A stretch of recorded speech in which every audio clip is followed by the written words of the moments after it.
They said pause. And yes, we paused, but only long enough to gather ourselves. They said rebuild, but what we're doing is more than fixing buildings. We're restoring energy, restoring pride, bringing our schools and our spirits back to life. From the halls that carry our history to the hearts that carry our hope. This is us rising again together. This is what leadership looks like here. Teachers preparing rooms with care, principals greeting families at the door, staff making sure every detail is right because our students deserve our very best.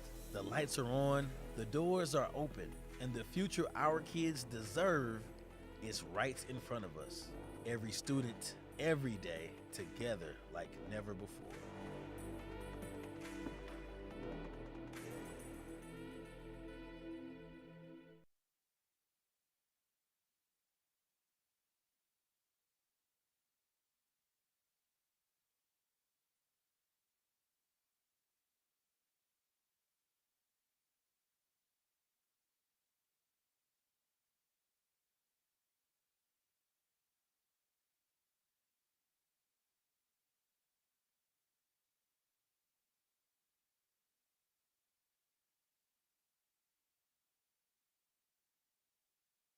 In every spark of discovery, every note sung, every challenge met, you can see what makes our students shine.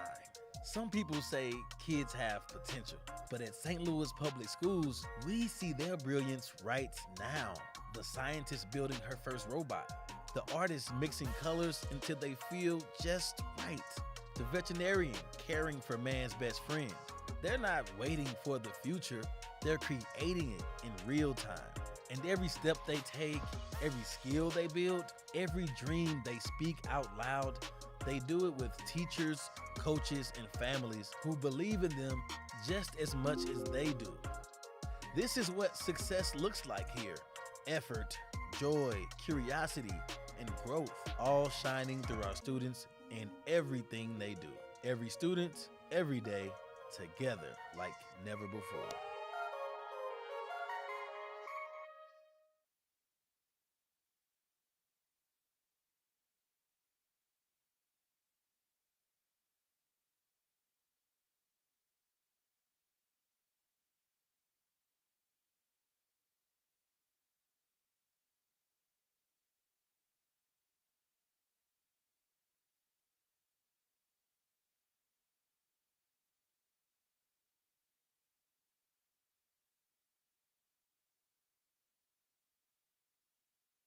When our community faces a storm, we don't wait to help, we show up. That's who we are. From staff delivering meals and supplies, to teachers checking in on students' well-being, to counselors helping kids talk through hard days. Support is what we do. And even when the emergency passes, we don't stop. Every day in every school, you'll see adults making sure students feel safe, encouraged, and ready to learn. Families feel it too, through programs like Parent University, workshops that give parents tools and confidence to help their children grow and succeed.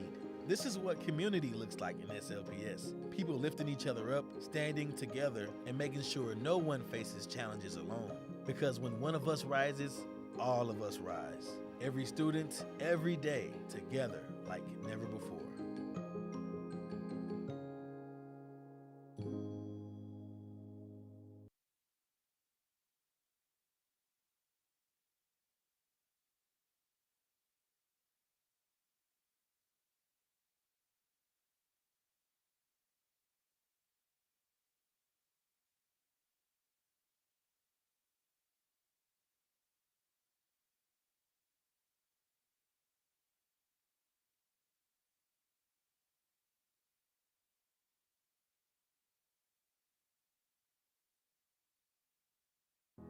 They said pause. And yes, we paused, but only long enough to gather ourselves.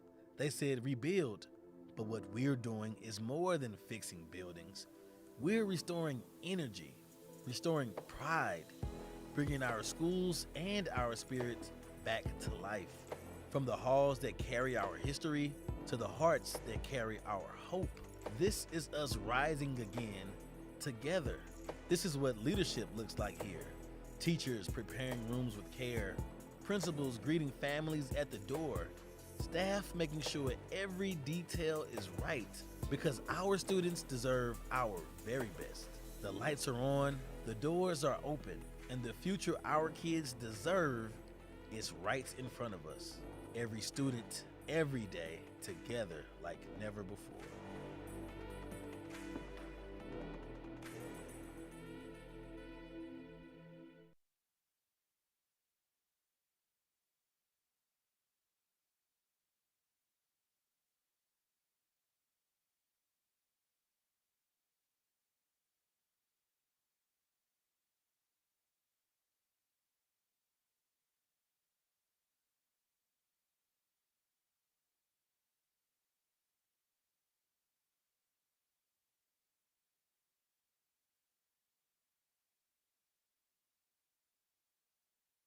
In every spark of discovery, every note sung, every challenge met, you can see what makes our students shine. Some people say kids have potential, but at St. Louis Public Schools, we see their brilliance right now. The scientist building her first robot, the artist mixing colors until they feel just right, the veterinarian caring for man's best friend. They're not waiting for the future, they're creating it in real time.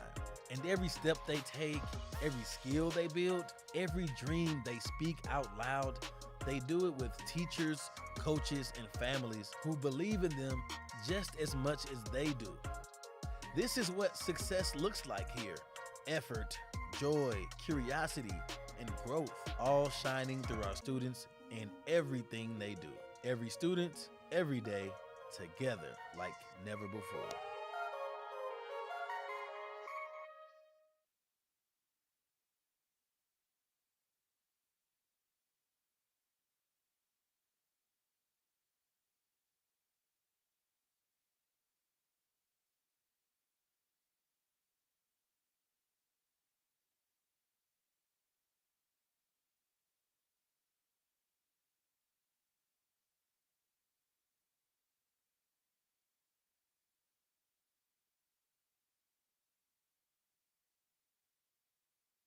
When our community faces a storm, we don't wait to help, we show up. That's who we are. From staff delivering meals and supplies, to teachers checking in on students' well-being, to counselors helping kids talk through hard days. Support is what we do. And even when the emergency passes, we don't stop. Every day in every school, you'll see adults making sure students feel safe, encouraged, and ready to learn. Families feel it too, through programs like Parent University, workshops that give parents tools and confidence to help their children grow and succeed. This is what community looks like in SLPS. People lifting each other up, standing together, and making sure no one faces challenges alone. Because when one of us rises, all of us rise. Every student, every day, together like never before.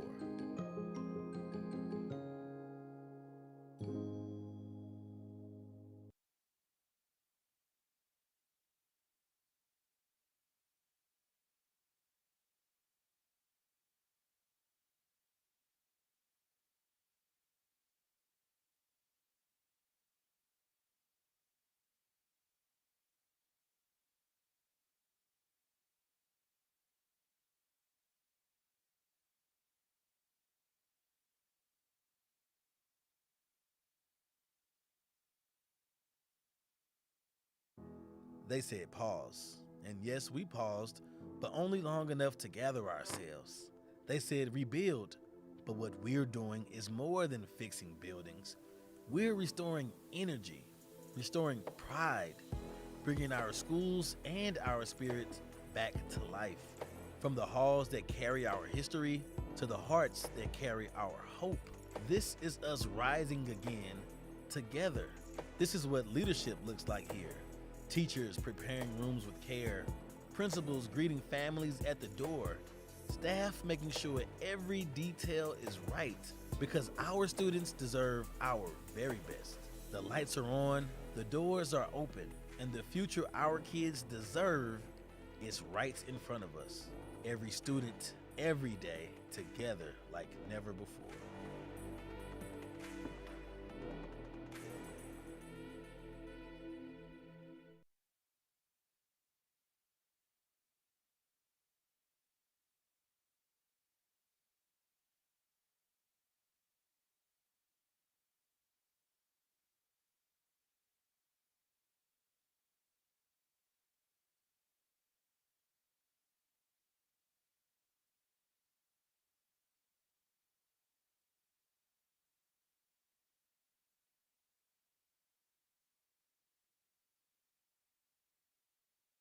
In every spark of discovery, every note sung, every challenge met, you can see what makes our students shine. Some people say kids have potential, but at St. Louis Public Schools, we see their brilliance right now. The scientist building her first robot, the artist mixing colors until they feel just right, the veterinarian caring for man's best friend.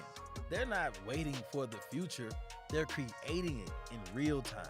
And every step they take, every skill they build, every dream they speak out loud, they do it with teachers, coaches, and families who believe in them just as much as they do.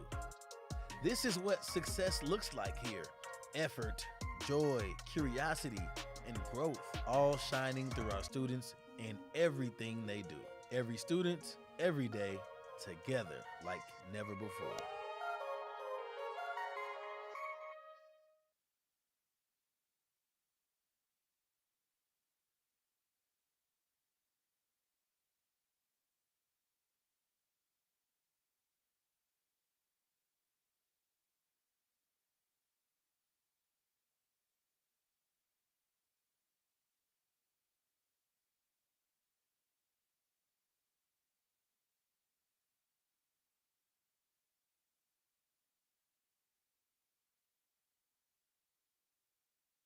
When our community faces a storm, we don't wait to help, we show up.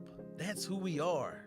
From staff delivering meals and supplies, to teachers checking in on students' well being, to counselors helping kids talk through hard days. Support is what we do. And even when the emergency passes, we don't stop. Every day in every school, you'll see adults making sure students feel safe, encouraged, and ready to learn. Families feel it too, through programs like Parent University, workshops that give parents tools and confidence to help their children grow and succeed. This is what community looks like in SLPS. People lifting each other up, standing together, and making sure no one faces challenges alone. Because when one of us rises, all of us rise. Every student, every day, together like never before.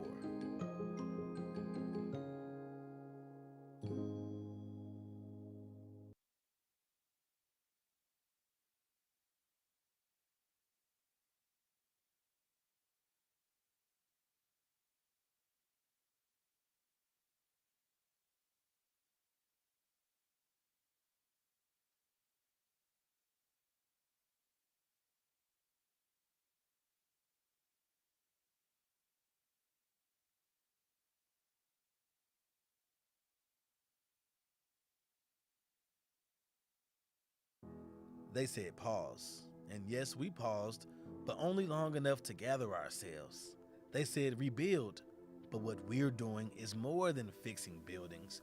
We're restoring energy, restoring pride, bringing our schools and our spirits back to life. From the halls that carry our history to the hearts that carry our hope. This is us rising again together. This is what leadership looks like here. Teachers preparing rooms with care, principals greeting families at the door, staff making sure every detail is right, because our students deserve our very best. The lights are on, the doors are open, and the future our kids deserve is right in front of us. Every student, every day, together like never before.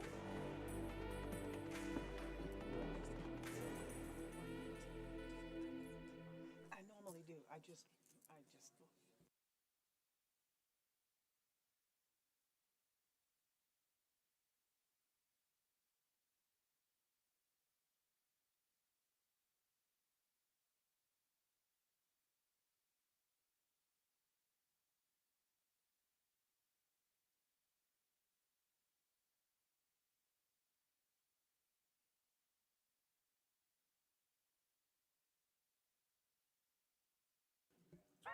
every spark of discovery, every Good note evening. sung, every challenge Our met, regular you work can see session what is makes now called our to order, students shine.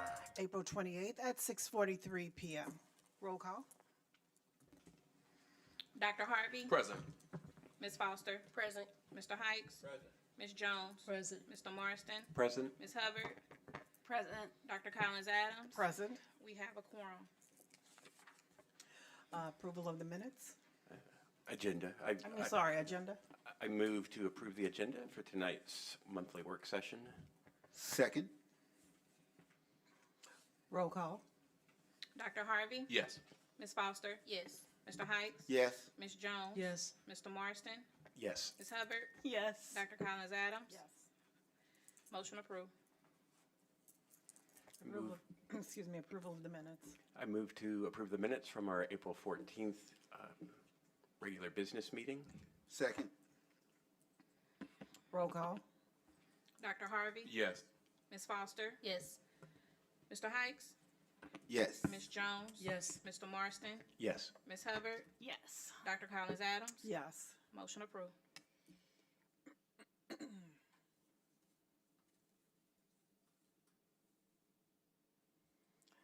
Our first section, section 4, reports.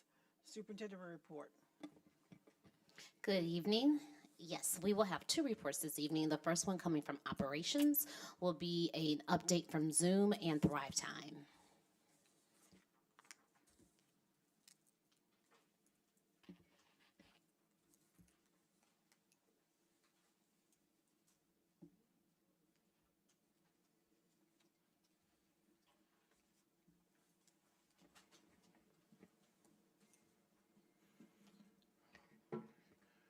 All right, good evening. Good evening, Dr. Collins Adams, President, Vice President Hubbard, to the board, listening community. We're going to provide an update around Healthy Start Times, which we've coined as Thrive Time. We'll also be co-presenting today with Zoom, so we could get an update around our transportation in terms of the end of the year statistics and some touch points and data points. Of course, we always begin with our strategic goals. Transportation operations represent that through line where we touch schools, learning, authentic partnerships, which is part of our presentation with Zoom today, as well as getting our students ready for graduation and post-graduation. So our agenda is going to be lengthy but short and brief. We'll talk about some of the comparisons, and this is a follow-up from our Healthy Start Times conversation back in March, where we did, as the board requested, did some follow-up and research around our state and local district comparisons, as well as we looked at the nationwide at the Council of Greater City Schools, and you'll hear some of the takeaways from both the state and local, as well as from the nation. And again, recap with our considerations, as well as some of the survey results, and then we'll show some data. We'll look at some of the ridership in comparison to the average daily attendance, and then we'll talk about some of our opportunities as we get ourselves geared up for the next school year, as well as 27-28 school year, and then it'll be followed by Zoom with the end of the year statistics. So this first slide speaks to some of the comparisons within the state of Missouri. So you'll see some of our partnering districts such as Rockwood, Ladue, Columbia, Lee Summit, just to name a few. And what this particular slide captures are the start times for the high schools, middle schools, and elementary.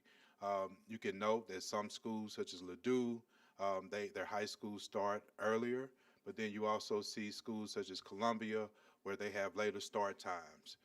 We were able to touch base with a lot of these school districts with their transportation team just to get an idea as to the why. And some of the why centered around just some of the policies, but again, just based on some of the research when it comes to attendance and some of the other data points when it comes to academic. Again, this is some of the research and some of the findings that we did when we conducted statewide and local in terms of Healthy Start Times. This is another depiction of the information that was just shown. And again, you'll see to the far right where we do see some of the notes that we've got from those local districts. Some of them started recently, some of them, such as Columbia, they've actually had some of their healthy start times initiated for a few years now. But again, just another picture of what the data shows. And there's also, just from information that we've gathered on the legislative agenda, that the notion of pushing healthy start times, as you'll see in some of the other slides, some states like California, they've made that actually a standard or a mandate. Some of the takeaways. Again, research shows that for middle and high school, starting at 8:30 or later is ideal for adolescents. Some of the data show that with the healthy start times or delayed start times, it increased the academic performance, and of course, it also decreases tardiness. Some of the factors that we're looking at in terms of our transportation team are the tiering, looking at going from a 3-tier to a 2-tier system. And then we also are exploring the after-school activities and extracurricular activities, as well as some of the child care, and in particular to aftercare, and some of the implications from our school-based staff. Looking at it on a national level, here this particular graph depicts the average start times across the country. And again, you can see the color codes and the different regions and the states and their average start times. Most of the data is based on high schools, just because some of the elementary schools, the data is not available or reported. This next slide looks at the Council of Greater City Schools. So the Council of Greater City Schools has done a lot of research, and you'll see those districts off to your left. There were more districts, but these were just some that we actually did some, we were able to provide their information. You see the second column, because we also wanted to look at the number of routes that some of these districts had, and of course the number of tiers, whether they were a 3-tier or a 2-tier system. And again, the last column, the middle 2 columns in terms of the high school and the middle start times, they're shown there. And again, for our California school districts, Los Angeles, San Diego, San Francisco, that was a mandate by the state. And again, some of the takeaways that we've seen when it comes to the redesign, that is again changing the tiering system. So what we did notice was that some of the, where they did have more than 3 tiers, they actually reduced it down to 2 tiers. I also learned that there's a hybrid model, meaning that some of the school districts that have a higher number of routes, if they are self-performing, meaning they have their bus drivers in-house, they may be doing a 2-tier system, and if they contract it out, then they're doing a 3-tier system. So it varies from across the state, but in essence, when they acknowledged and actually went forward with the healthy start times, there was a redesign with their tiering system. And then some of the notes that we've found through our research is that through some of the tiers, they actually adjusted some of the times, so they staggered their times as opposed to increasing some of their fleet size. And again, some of the research outcomes are just the attendance and improved academic performance. Some of the considerations, and I made mention of these before, where we're looking at our tiering system, any financial impact based on the way that we're currently set up now, and if we do support and move forward with the recommendations for the Thrive Time or Healthy Start Time, there will likely be some financial impact because we would have to increase the number of our buses, our fleet, in addition to the staffing, as well as just the tiering system as a whole does increase some of the costs. Some of the costs also for our before and after care, because we would again have to make some adjustments to staffing schedules and times. And of course, some of the impacts for athletics and after school, after talking with the transportation team earlier, as well as our partners with Zoom, that's something, again, we're working with our academic department, but there's it kind of balances out with our elementary schools, because they will likely be, as our recommendations you'll see on the next slide, But if our elementary schools start earlier, then that does give us an opportunity on the back end to support after-school and extracurricular activities. And again, working with our local union, there'll be some contractual considerations for our staff. And what you'll see next slide is the feedback that we receive from our family and community. And this is just a recap. When we had the 2 surveys that were conducted on the February 11th through the 13th and the February the 20th through the 23rd, just some of the data showed when we surveyed our parents, our instructional staff, and building leaders. They were all asked to rank the school start times in which they best would believe support students' health and academic performance. And across the groups, the preferred school hours for most of the high schools and middle schools were 8 a.m., and for a 9:30 start time for our elementary schools. Now here's a data piece that, as we started looking deeper into the data, and what this particular slide shows is the ridership versus the average daily attendance. And we looked at 2 years of data. Now we know in 24-25 we had a multiple number of vendors, but we still looked at the number of riders in comparison to the non-riders. In both categories, even in 25-26, you see that there's a higher average daily attendance. But in particular, in highlighting the 25-26 school year, where the number of riders that we have in comparison to the number of non-riders, you see the difference in the sample size, but you also see the percentage-wise in terms of the average daily attendance. So for those riders, they have an 87.3% average daily attendance in comparison to an 80.6% for those non-riders, which shows really almost a statistically significant increase in comparison to the 24-25 school year. So that 6.73 percentage points is the difference between the 87.3 and the 80.6 of the riders versus the non-riders. And this is actual data that we work with our technology department, people accounting, to actually receive and get this information in terms of our average daily attendance. Another data point, Tier 1 represents the majority of our high schools and our middle schools. Tier 2, we have mostly elementary schools, some middle schools within our Tier 2, and Tier 3 represents, for the most part, the majority of our elementary schools. So what this data shows are the average daily attendance by tiers. Tier 1, we're looking at that's 56% in terms of the average daily attendance. And then when you look at Tier 3, 78%. So the theory behind the numbers is that most students, when it comes to Tier 3, have a higher average daily attendance. So as part of our recommendations, going to our next slide,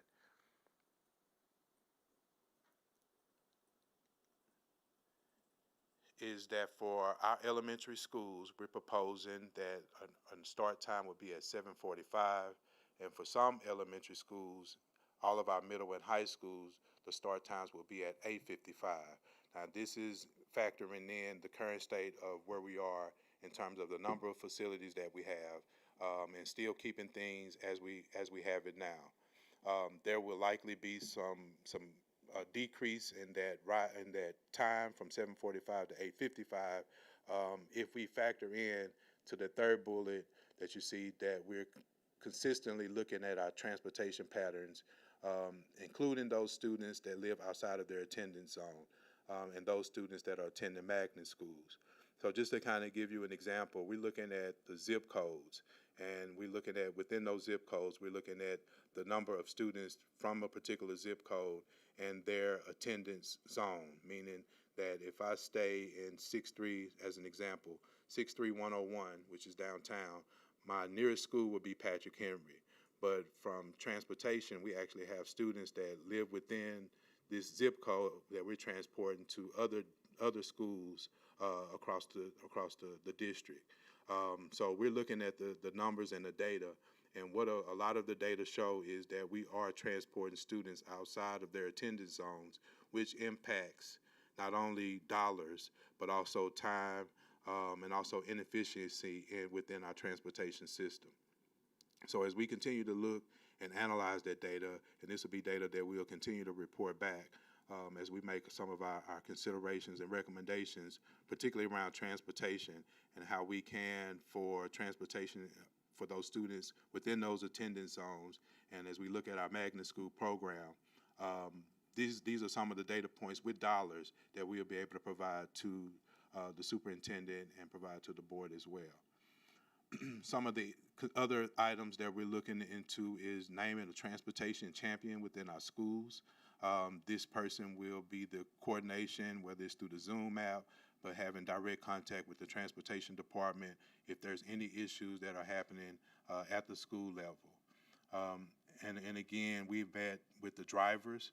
Actually, today is Driver Appreciation Day, where we actually were over to the bus depot today just to give the bus drivers a kudos and thank you for a really year of what we call stabilizing. But it was really good to see the drivers as working with our partners in Zoom, and how enthusiastic they were for the last 17 days to finish out this year strong in terms of transportation. And the recommendation that we have for our Healthy Start Times, also known as Thrive Times, is that all of the research that we're doing and we continue to doing, that we're recommending that Thrive Times be implemented for the 27-28 school year. And now I'm going to pass it over to our partners from Zoom. Unless there's any questions around the Healthy Start Time, this will be Zoom's opportunity to talk about some of the end of the year statistics.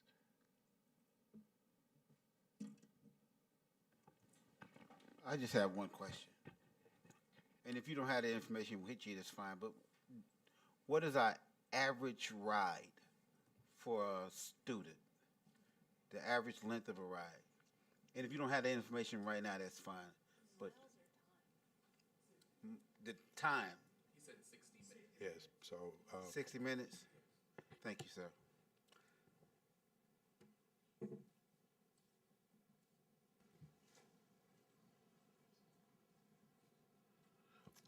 I appreciate the update of the presentation and some of the new details. My question is around just like what readiness looks like on the phase part. So the phases are helpful in what you're doing at each phase. I think where I would love to see more information is like, what are you measuring at each phase that unlocks in the next phase?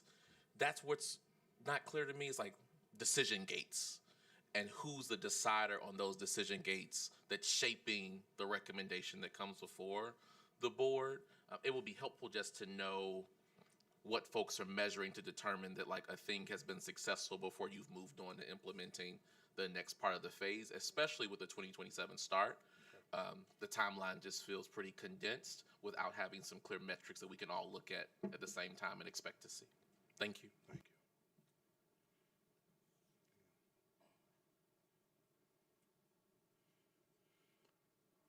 Okay, thank you for the feedback. Yes, Ms. Foster. Sorry. I think I brought this up before to cabinet. Even in the last presentation, is like I'm still curious on how we're getting to the recommendation for elementary schools. If the research that's being presented to us tonight and in previous meetings is that after 8 o'clock is the best suggestion. Is it because 7:45 is as close as we can get, or just like walk me through a little bit some of that thinking? Yeah, and I'll start that after 8 o'clock is for our high schools, the research says. I don't know how much research we really had on elementary. Many of the elementary principals said that they prefer the earlier start time for elementary students, but the research that we were gathering was mainly for the high schools. And did we get any feedback from families from elementary schools, and what did that look like? We did. Did we break it down by parents? So we do have that data, and I'll provide it to you, Dr. Okay, Berry. thanks.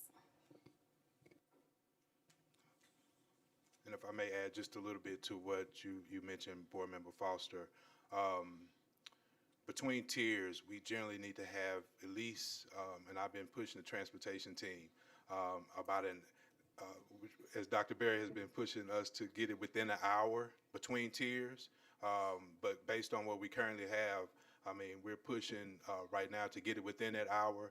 So a lot of it was because we wanted to, at least for the second tier, be before 9 o'clock, 9 a.m., so that when it comes to dismissal, some of those factors and considerations around whether it's sports, extracurricular activities, after school, we won't have students in school beyond 4 p.m. So we tried to, as best as we could, find that sweet spot as close as we could to 8 o'clock, but not no later than 9 a.m. for second tiers. Does that affect before school care or after school care programs in the elementary schools? Because that's where your largest group is. We'll invite Dr. L. Smith. We did, she's been talking to community partners. What we're looking at, it'll be probably more before care needed, and not so much after care, but did you want to speak to that, Dr. Smith? So exactly what Dr. Berry said, we have been talking to many community partners to try to take that lift off the district, but it would increase our before care times because if we're starting later, that would mean that parents need to get their kids dropped off so that they can be at work on time. So we are looking at an increase in trying to provide even just more staff, more transportation needs to before care, but we are looking at lots of conversations around partners to try to offset some of those costs. So we have meetings last week, this week, to look at some of our partners to see what they can lift from that. Thank you. My question is around security. So when the time changes in the fall and our students, the younger students will be on the street earlier, is there an opportunity to coordinate something with the police or the neighborhood groups or some kind of way to keep our younger students safe while they're standing outside? And Chief, you can chime in. I know we have been actually speaking with the police department and trying to get an MOU with them and working alongside with them in a number of areas. So I don't know if Chief Watson, you want to mention what we've done so far, and also with our general counsel, who's been having conversations around what an MOU looks like in the area of safety.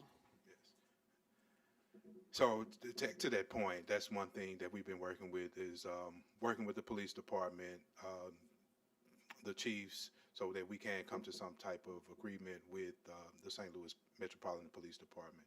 General Counsel, I don't know if you want to add any more to that. Just for the board's edification, I know a lot of other large urban school districts do enter into MOUs with their local police departments, either to clarify the interactions between the police department and students at school, as well as access to records, and to implement safe pathway programs. I know that districts like Philadelphia and others have had great success in implementing safe pathway programs as they consider later start times. One last question. This is just me, okay? The 60 minutes seem long, and I don't know, when we are registering kids, I know we probably try to get them, I know some of them want to go where they want to go. And when they do that, that make us have to pay more money.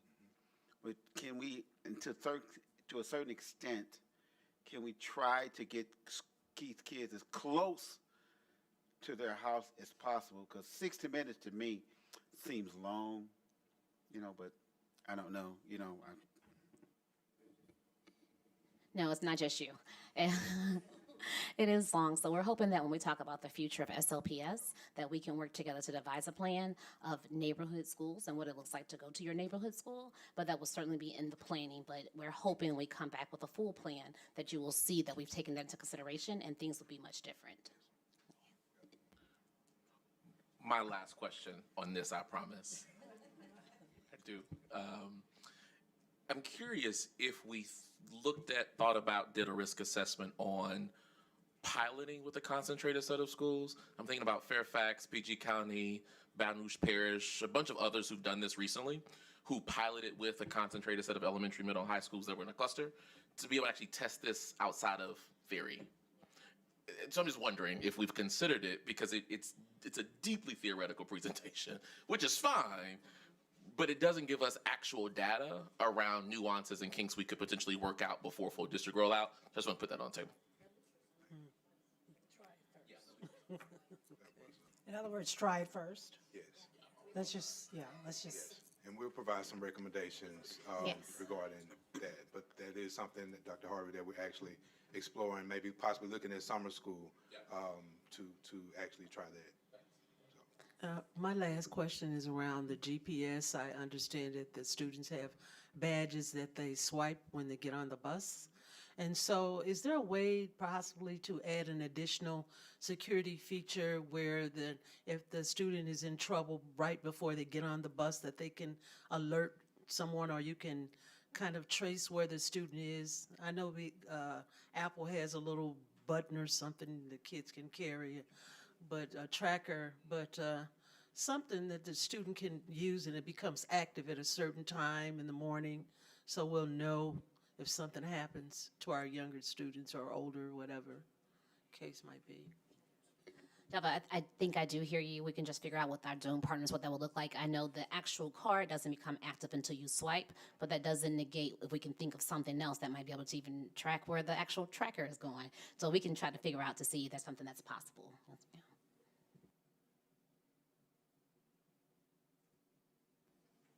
Thank you.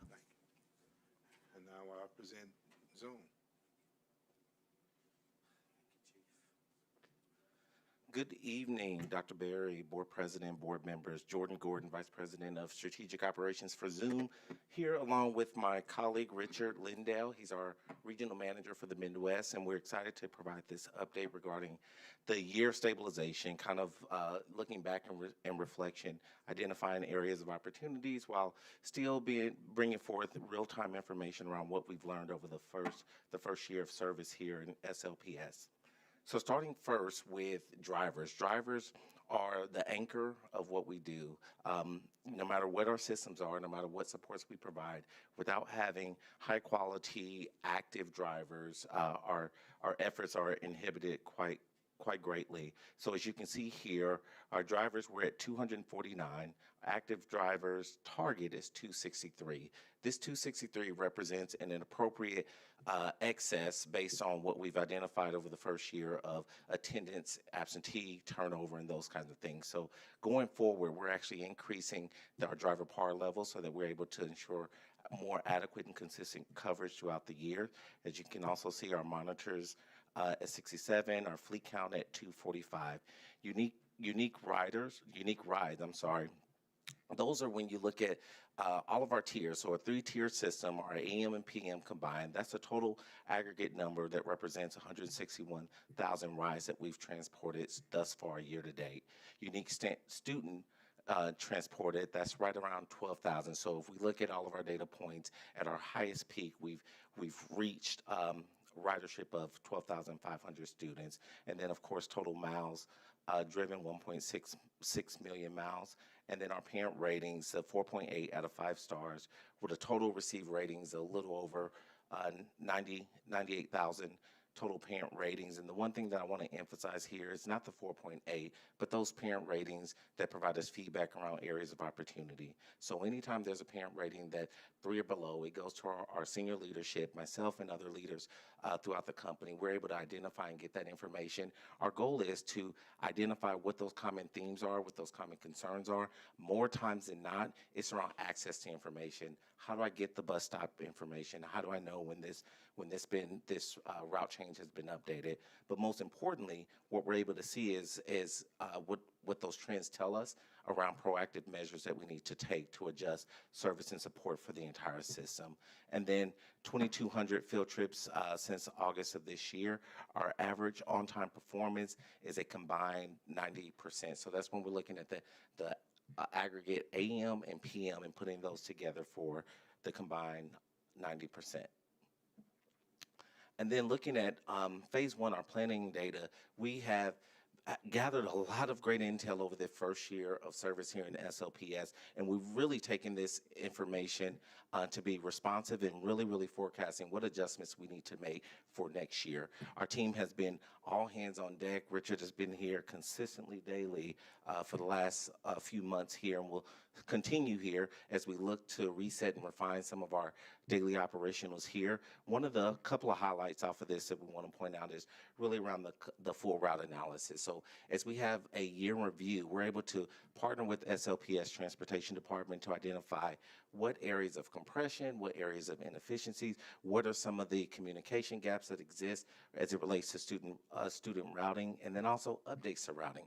And highly mobile communities, it's very common, and we're accustomed to being adaptive and responsive to the changes that come with routing. But we have identified some gaps in areas that we can better partner and strengthen our communication with the transportation department to ensure that routing is more fluid and efficient for our families and our administrators.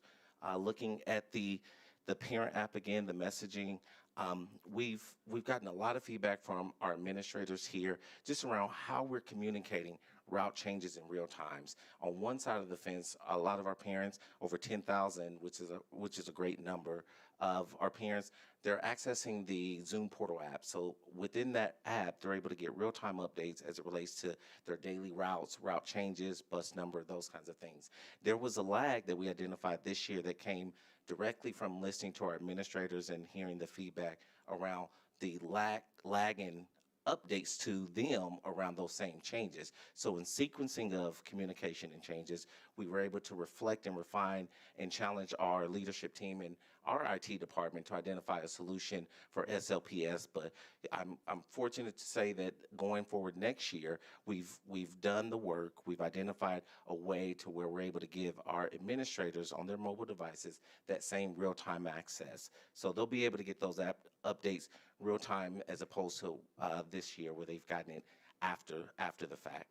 And then, of course, the school administrator app training. So we're excited to partner with SLPS administrators on what 26-27 looks like and been able to have some real conversations around end user experience. Then most importantly, bringing them fully up to speed with the digital tools that they have at their disposal to help inform their management and support for transportation on a day-to-day.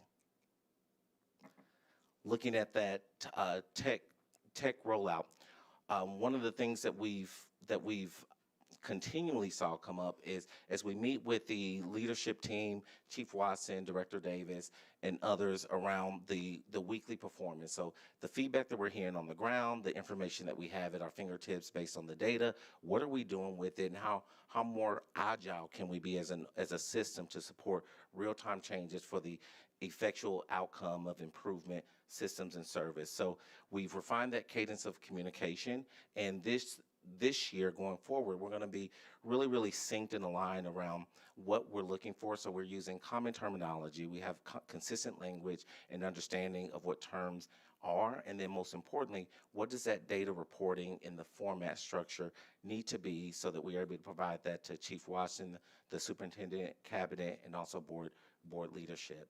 And then, of course, looking forward to summer of 2026, training on at the Operational Leadership Institute and school-based staff. So we want a two-tier approach. We want to get in front of the leaders who are helping to guide, but we also want to work with our practitioners and our administrative staffs who are at the ground level, looking at the work, supporting parents and students as real things happen in the schools.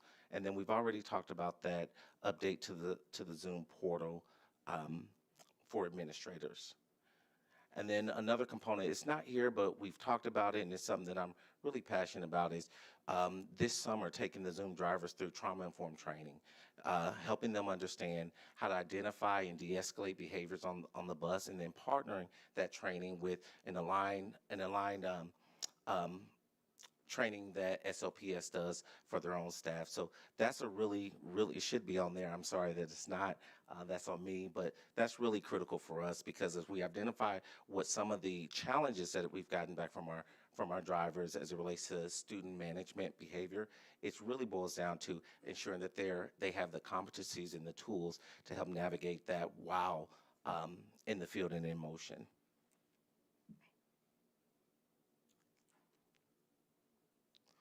And then optimization and continuous improvement. So we're going to continue providing those monthly updates that have the data dashboard, if you will, of all the things that SLPS has asked us to monitor, report on, and provide strategic response to as it relates to service and daily operations.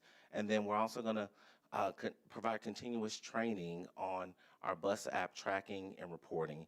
The information that we know is at a fingertip on those mobile devices.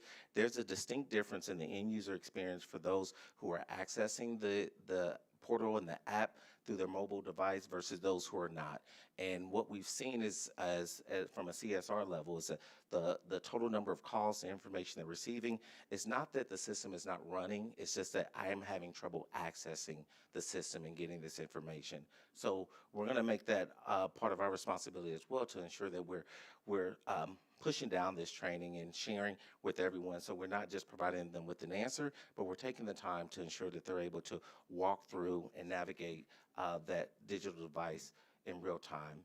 And then alignment in district practices and transportation guidelines. A lot of the great discussion that you all just had around system-wide efficiencies, and transportation is a symptom and sometimes a byproduct of that. So as we look at ridership, the average time that students are on the bus, all of those things go hand in hand with what our transportation guidelines, what their zone school is, what their school district boundaries look like, what those tier bail schedules are. As we become more efficient as a system, we're optimists, and it is proven. We have tons of case studies where we've seen similar iterations of this evolution take place, and it does create a stronger ecosystem, a stronger school community, and most importantly, a more efficient transportation model as well. And then summer plan. So I'll ask Rich to come up and give an update around what we're doing this summer to hit reset with our local drivers as well. Good evening. We're not done, and that's kind of been our theme, right? So we want to be able to build on what we've accomplished this year. So first and foremost, safety is at our utmost forethought of when we're transporting your precious students to school every morning and every afternoon. So we do yearly evaluations on our drivers and our monitors. We use constant monitoring for our drivers through the dash cams that we use. We get requests for video, and when we take those throughout the school year, we're using those as training tools as well. But we're going to get back to some of the basics. This business is not hard. We pick up the students on time, we take them to school safely, and we finish the morning, right?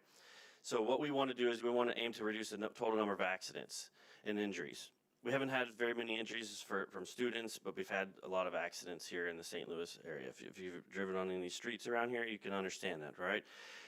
But what we want to do is we want to have the drivers that are trained. They know what they're doing as far as how to operate the bus. But we want to hone that and take to some of the things that we've learned this year and to reduce that, because not only does that impact the students and the public, but it also reduces the number of minutes that they're in the classroom because they may be delayed, or we have some coverages that we need to do. Student management refresher, working with SLPS, Director Davis and Assistant Director McNeil. This has been a really big thing for us because we've been able to get the kind of support because we have the data that shows when drivers give an incident report, it's automatically sent to their team and they're getting it out to the principals within 24 hours. And this is something that with Zoom, we kind of have this feather in our cap because we're able to give the data right away, and we have it electronically, so it's not just a piece of paper that gets missed or shuffled in inter-office mail, because those are the kind of the old school methods that have been in this business for many, many years. Our tablet training. So our drivers use the tablets every morning and every afternoon for your routes. And this is how the parents and the school district gets the data on where the bus is. Just this afternoon before I came over here, CSR team calls, hey, where's this bus? It looks like it's been sitting for about 15 minutes. The driver had a maintenance issue, so they were taken care of. So these are the kind of things that the drivers are using, but what we found, not just through through the CSR team, through SLPS customer service team, is they've not quite grasped 100% of the use of that and across the board. So we're going to do a complete refresher with some of the updates that we're going to be having so that we can make sure the parents have real-time data at their fingertips, because what happens is the driver may mark a student that's not on the bus, and then before they start to pull away from the ride, from their bus stop in the morning, the kid comes running around the corner. So from that point on, that student is marked as a no-show. So we'll get phone calls from parents that say, my kid text me they got on the bus, but they're marked as a no-show. So those little things like that, we're trying to bridge those gaps so we reduce the number of communication gaps that we have there. On top of that, I know one of the board members asked about the RFID cards. This has been something that we've had to struggle with this year. Not all the students utilize the RFID badges. And so when a student utilizes that, it gives the driver clear communications and the parents, this is the student that's got on. What happens frequently at schools in the afternoon is there may be 10 or 12 of the 40 kids that get on the bus that have that badge, right? So the other ones get marked, and so there can be, you know, human error in that. So we want to try to reiterate what our drivers are using as far as if the student doesn't have the badge, what is that process, how important that is, because it eliminates the safety and security concerns from the parents and from the principals and from the school district, but also alleviate some of the calls that come into SLPS customer service team as well as ours as well. And then incident report training.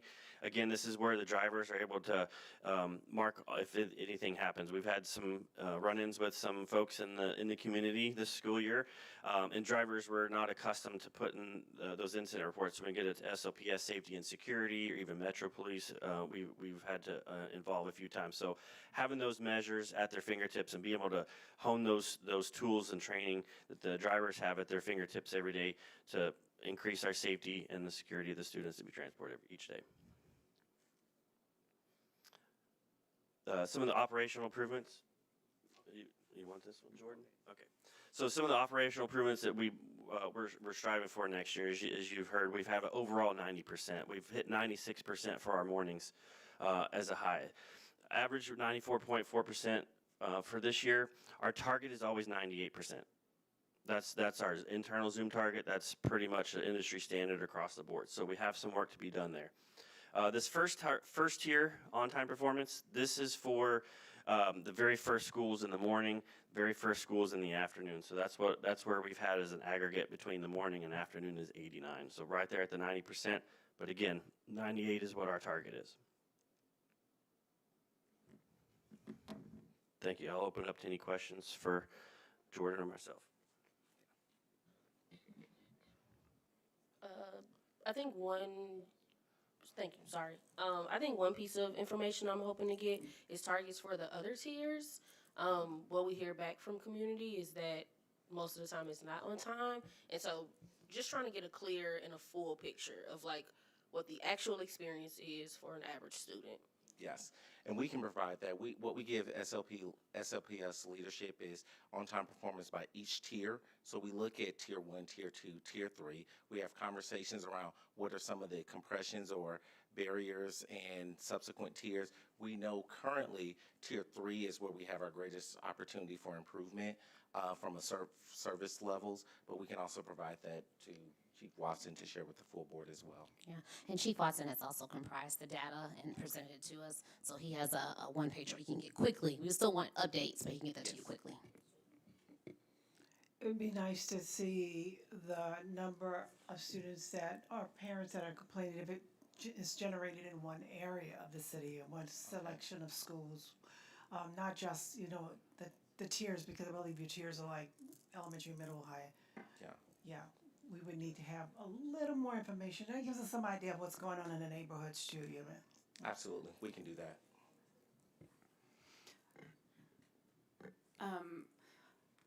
Am I gathering from your comments that one of the issues and things that take time away from doing transportation is parents not seeing things on the app, and like their kids said they were on the bus, but the app doesn't say they're on the bus, so they're calling about that. I don't know who else can answer that. So from our perspective, it's a multifaceted thing. I wouldn't say it takes time away from transportation delivery, because as those drivers are on the road, they're on the road. The motion is moving.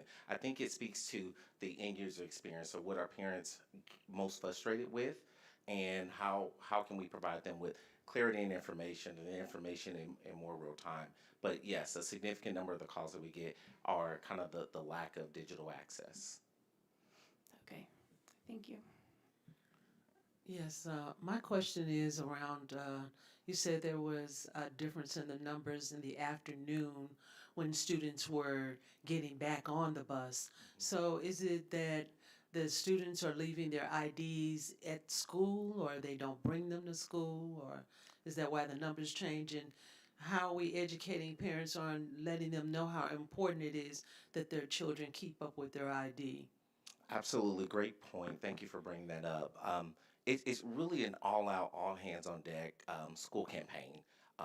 Designing a broad layered, multifaceted messaging system so that parents understand the significance and importance of those RFID badges, but then also that we partner with the schools so that they can use best practices and have the best techniques around how they can support some of our smaller children with ensuring that they're pinned to their backpacks or pinned to their shirts or their coats.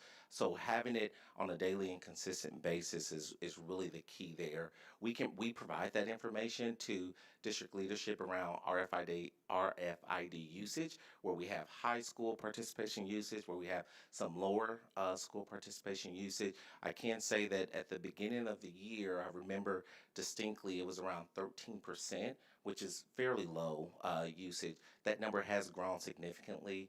I don't remember what it is currently. The last time I looked, I think it was closer to 40-ish.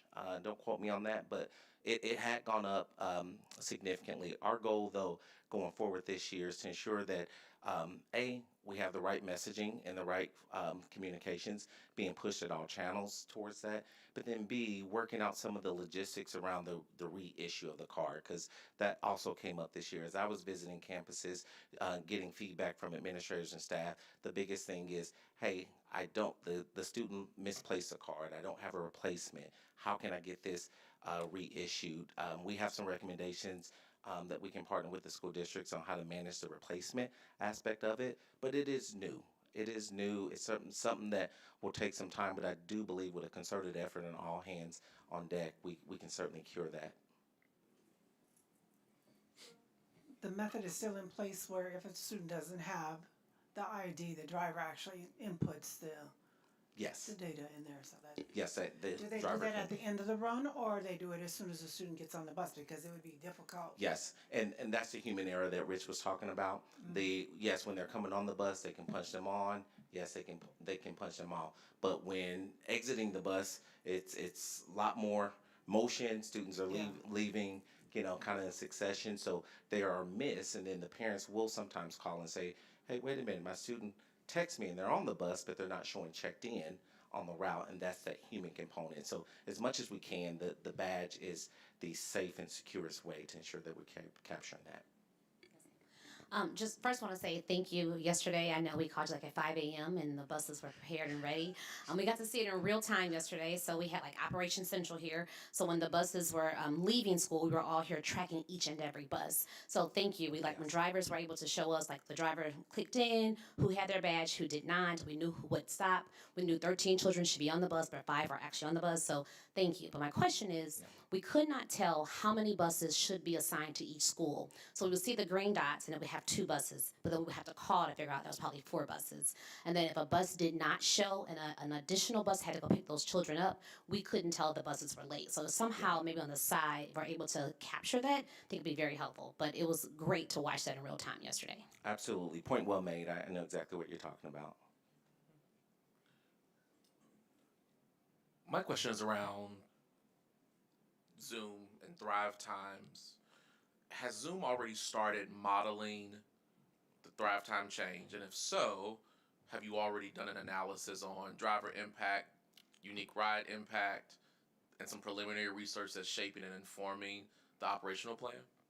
Yes, so we've done some preliminary analysis based on the earlier conversations that were had.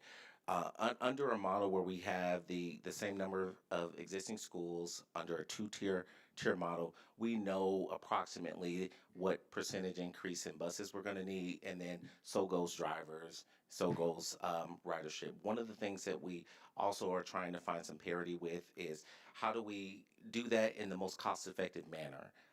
Based on the current footprint and the geography of St. Louis public schools with the current student school boundary zones, meaning the distance that they're traveling from the actual home, that can become a costly under the current model. We do have some subsequent recommendations around that, but yet to be determined until we're fully flush with the district. And what were the preliminary numbers? You said you did some, and you had some increases. It's about 30 buses that we need to add. The subsequent increase could cascade into the seven-figure realm in terms of aggregate cost to the budget under the current exact model that's in motion right now. If we were to just flip to two-tier. And how many more drivers with the 30? You said 30? Yes. And how many more drivers does that equate to? 33. Okay. Yeah, we would do the minimum plus 10.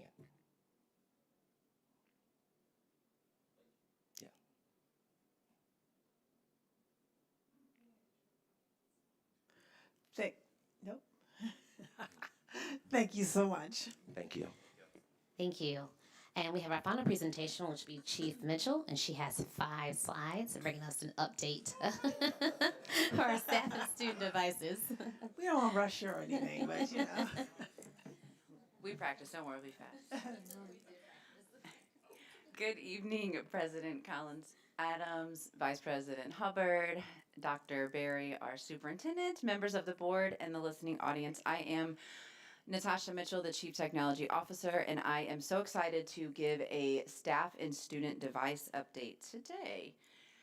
As we look at our strategic values, what I really want to lift up on this is college and career ready thinkers. And as I go through the presentation, you'll see why we really want to lift up that particular strategic value in alignment with our portrait of a graduate. So what we're talking about tonight, the purpose of this presentation is really to bring visibility to a strategic device transition that we are going through right now as a district. So we're transitioning from Dell laptops to a full Apple ecosystem. So right now we have Apple iPads for pre-K through 8th grade and have Dell laptops for all staff, or most staff, and for our high school students. And so this shift establishes a standardized pre-K through 12 technology ecosystem, so it reduces fragmentation across devices and platforms. So for example, we're managing Windows devices as well as iOS right now. Additionally, it strengthens our device management. It allows us to move to one MDM, so one mobile device manager. It strengthens our cybersecurity posture, and it really, really supports with inventory control and accountability, again, because we're able to use one MDM system. And so this is scalable for our future initiatives as well. And then as we look at some costs in a few slides, we'll talk about reduces the total cost of ownership over the device lifecycle. And so our current device environment creates some inconsistency and causes increased supports over time. So why Apple and why the MacBook Neo? So right now, as you see, I have this is the Neo. That's what I'm holding up and using currently. And so the transition to MacBook Neo, we're going to transition to the MacBook Neo for students and most of our staff, and a MacBook Air for principals. And so that is creates this unified Apple ecosystem. So what this does is it creates this seamless pre-K through 12 experience. And again, now we have this native integration across our iPads and MacBooks. The other thing is it is aligned to college, career, and CTE pathways. And so I always bring up this example as we think about preparing our students. When I go to college or I go to my job and my boss asks me to develop a report, right? We're not going to handwrite a report. We're not going to put some numbers on a paper. We're going to be using our productivity tools. We're going to be using a laptop to develop. And so when we think about the reasoning for moving to this MacBook Neo is it enables creation and not just consumption. That also supports with all of the screen time legislation and understanding the difference between screen time and what that means versus intentional, strategic instructional time using a tech tool. And so again, with the MacBook Neo, they have built-in tools for video, coding, design, and productivity tools. And it's a reliable all-day performance. So any teacher in the district that has a Dell classroom, Dell and being charged is the new pencil, right? So it's constantly dying. I need a plug. And so the MacBook Neo literally stays charged all day long. So I took the Neo with me to a conference before we made the decision, because I decided if a Neo could do all the work that I needed to do across the 3 days of the conference, then I know with confidence that it can support all the work that a teacher needs to do. Not only could it do all of my work, it didn't die the conference. So I literally didn't, there was no conference day that I had to bring a charger with me. And so again, it's a really, really powerful device that battery life and durability support continuous use without loss of learning time. And so now let's get into the cost analysis, right? So the truth of the matter is, for years and years, there just wasn't a truly cost-effective Apple device, right? And so that's why oftentimes district really did go with Dell. And so now as we're seeing Dell prices increase, and Apple put out the Neo again for education. So we're actually seeing a pretty significant investment, like a less of a total investment going with Apple. And so what you see here is looking at students. So for high school freshmen, the MacBook Neo versus a Dell Pro 14, which is the device that we would purchase for students if we were purchasing Dells. And so again, you can see that total cost for the Neo for approximately 1,300 devices is $848,900 versus if we went with the Dell Pro, it would be about $1.3 million. Again, with teachers, you would see the total cost with the MacBook Neos being about $1.3 million versus the Dell Pro 14, and we would have to add some specific specs, so that's why the price is just a little bit different, is $2.1 million. And then with principals, the MacBook Air versus the Dell Pro Max. Again, you see here a savings, right? The $120,000 versus $150,000. And so what we're really looking at in a per device total is approximately 35 to 45% lower than the comparable Dell models. So let's talk about this total financial impact. When we aggregate all of the groups, the financial impacts becomes really clear. So we have a 38% reduction in total investment. And so again, that Apple total investment, $2.2 million versus a Dell total investment of $3.6 million. And so the transition to Apple reduces total cost while improving performance, reliability, and long-term value for our students and staff. Again, another thing that I want to lift up on this slide is it has a longer life cycle and a higher resale. So I don't want to put numbers on here because they're approximate, but the buyback for Apple devices is literally like 3 times as high as Dell devices. The other important thing is Apples can confidently be on a 4-year device cycle. Dell, so when we give our freshmen a brand new Dell laptop, by year 4, when they're a senior, their most critical year, those Dells are really like sort of on the last leg. And so we know with confidence the Apple device is going to last the full 4 years. And so this is the implementation plan right now. So we are in what I call sort of the ESSER scenario. And so what happened a few years ago with the ESSER funds is that every staff member in the district had a device purchase for them in the same year. And that was fine for ESSER, but that's not sustainable. And so what you see here is a 4-year plan for essentially the refresh. And so we're trying to be really strategic again so that we can balance this out financially and we can plan every year about how much do we need to spend on staff devices. And so next year, of course, we have to put our school staff first. We have to put teachers and principals first. So that's why you see them on for next year. And so incoming freshmen every year, starting next school year, will receive a MacBook Neo, this color. So we like this color.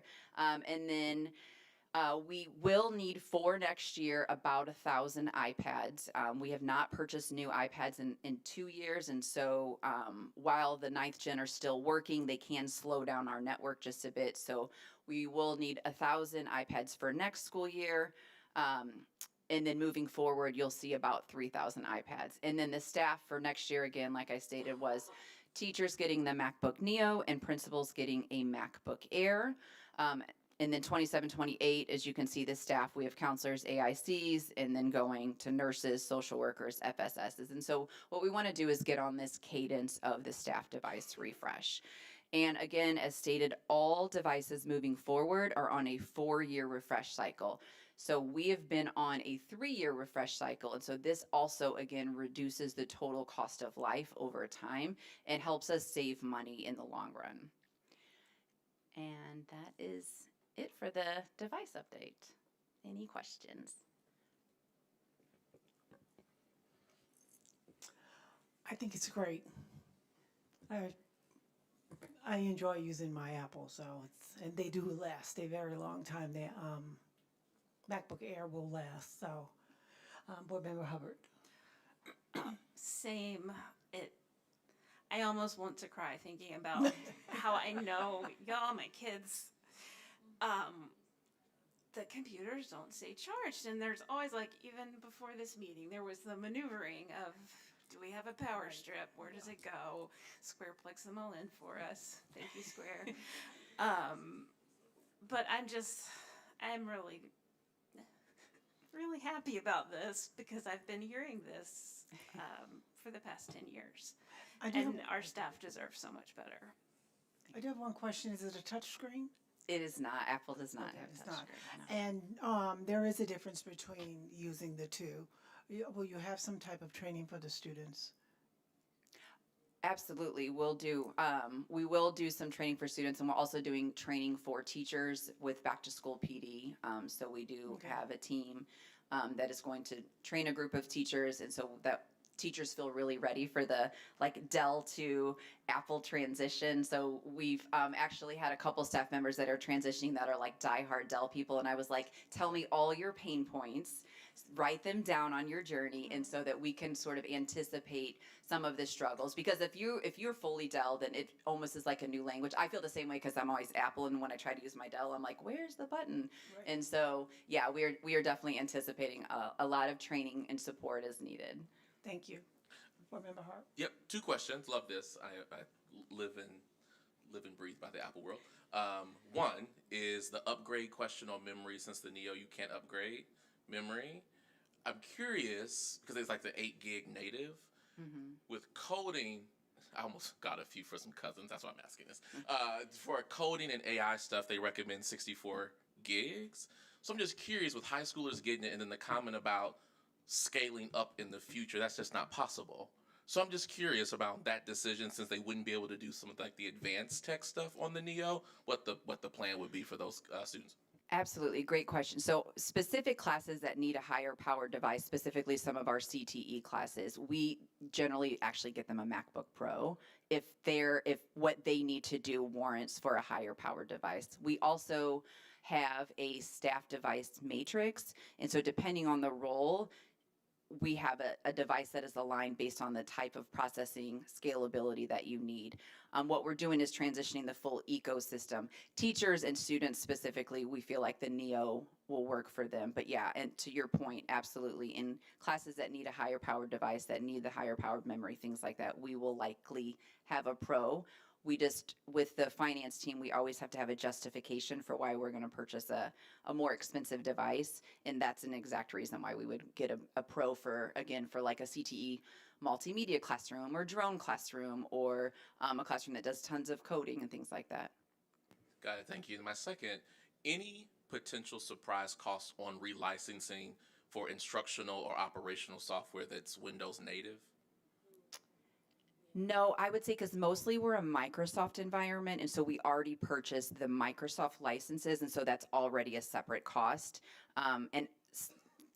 To the point of the Microsoft licenses, because we are a full Microsoft environment, when we do the deployment, all of those Microsoft apps will actually already be launched. What we're looking for is as much as possible a zero-touch deployment where teachers are getting them out of the box. It's then downloading all of their apps. They're going to sign on with their actual SLPS credentials. And so the team has been working with Apple and their deployment strategy team to make this as seamless as possible. But no, right now, we are not anticipating any windows. One caveat that we will have to have some Dells for about another year is for SAP and Kronos. So they unfortunately only work. Those are the only two platforms that have to have a Dell right now, and that's because those are like localized platforms. But as we move to Focus ERP, for example, that's a web-based platform, so we won't run into that like Windows only issue. Third and final, thank you. So wonderful. Sorry, I'm gonna go get some water soon and stop talking. Family training. I'm thinking about digital equity and the massive gap in digital equity in St. Louis footprint. What are we expecting to do with families who will then need to support a young child using a device that family member often will not touch themselves in their professional career?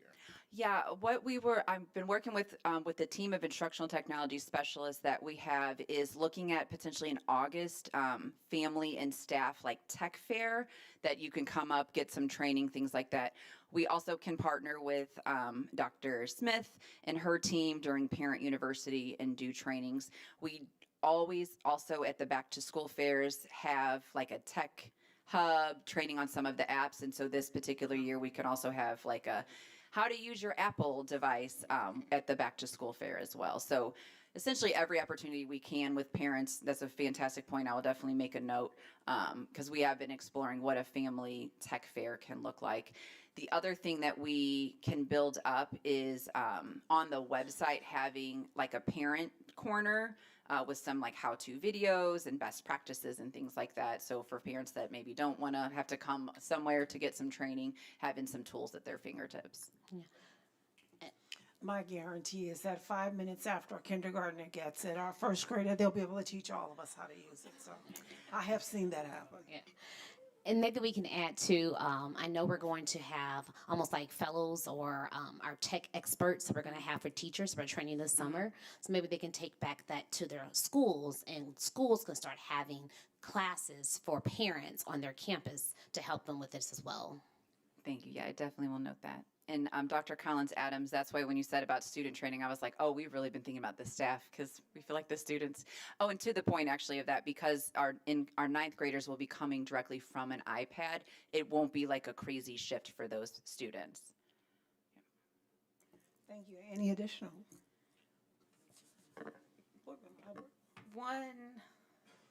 Once we got an iPad back, I think it was during COVID times, and it was assigned to our student, but it hadn't been completely cleared of the old stuff.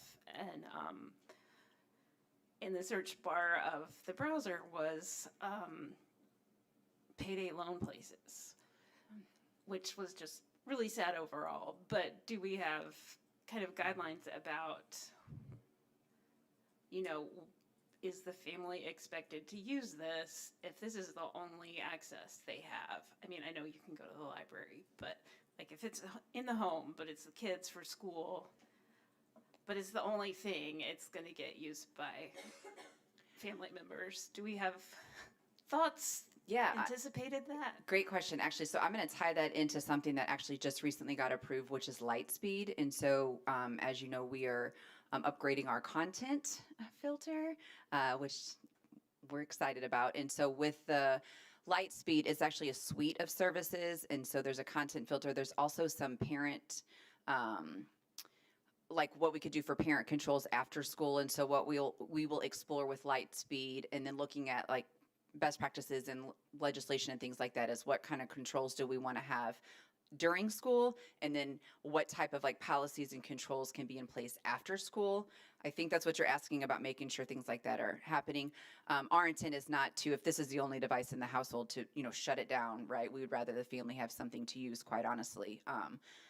So yes, and then also when a student gets a new device, the NEOs are fully one-to-one.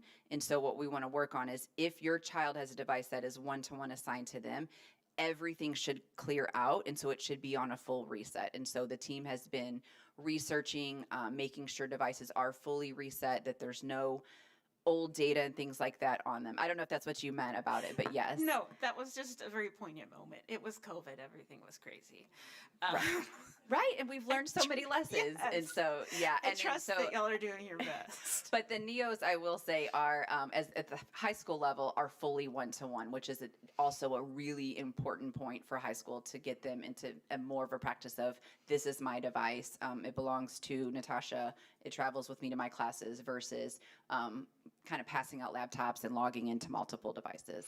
Yes, it will create strife in my household as I have a rising ninth grader and a 10th grader. And a 11th. We yes. If only we had a little bit more money.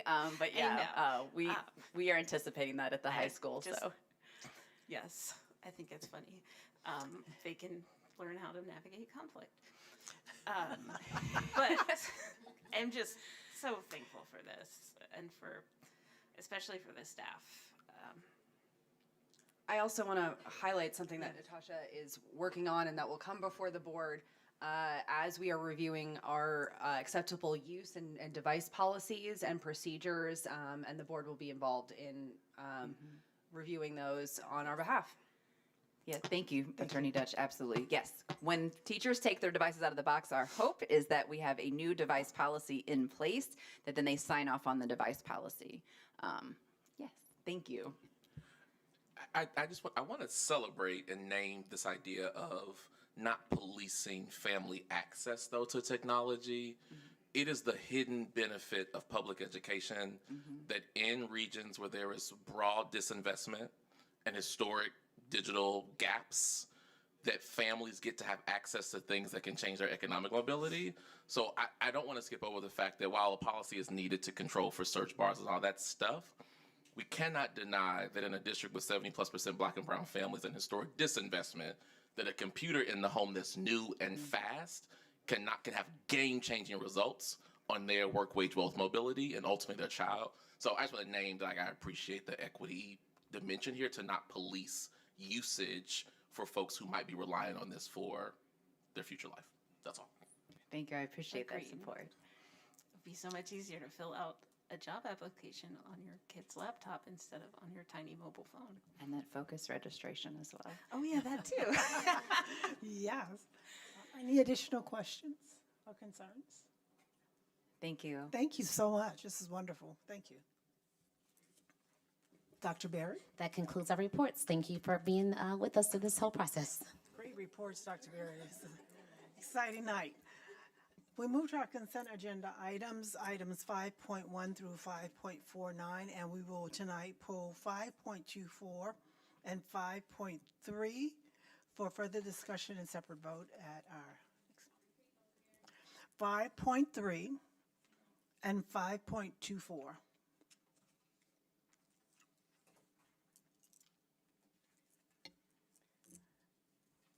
Do I have a motion on the floor for items 5.1 through 5.49, minus the two that we've just pulled?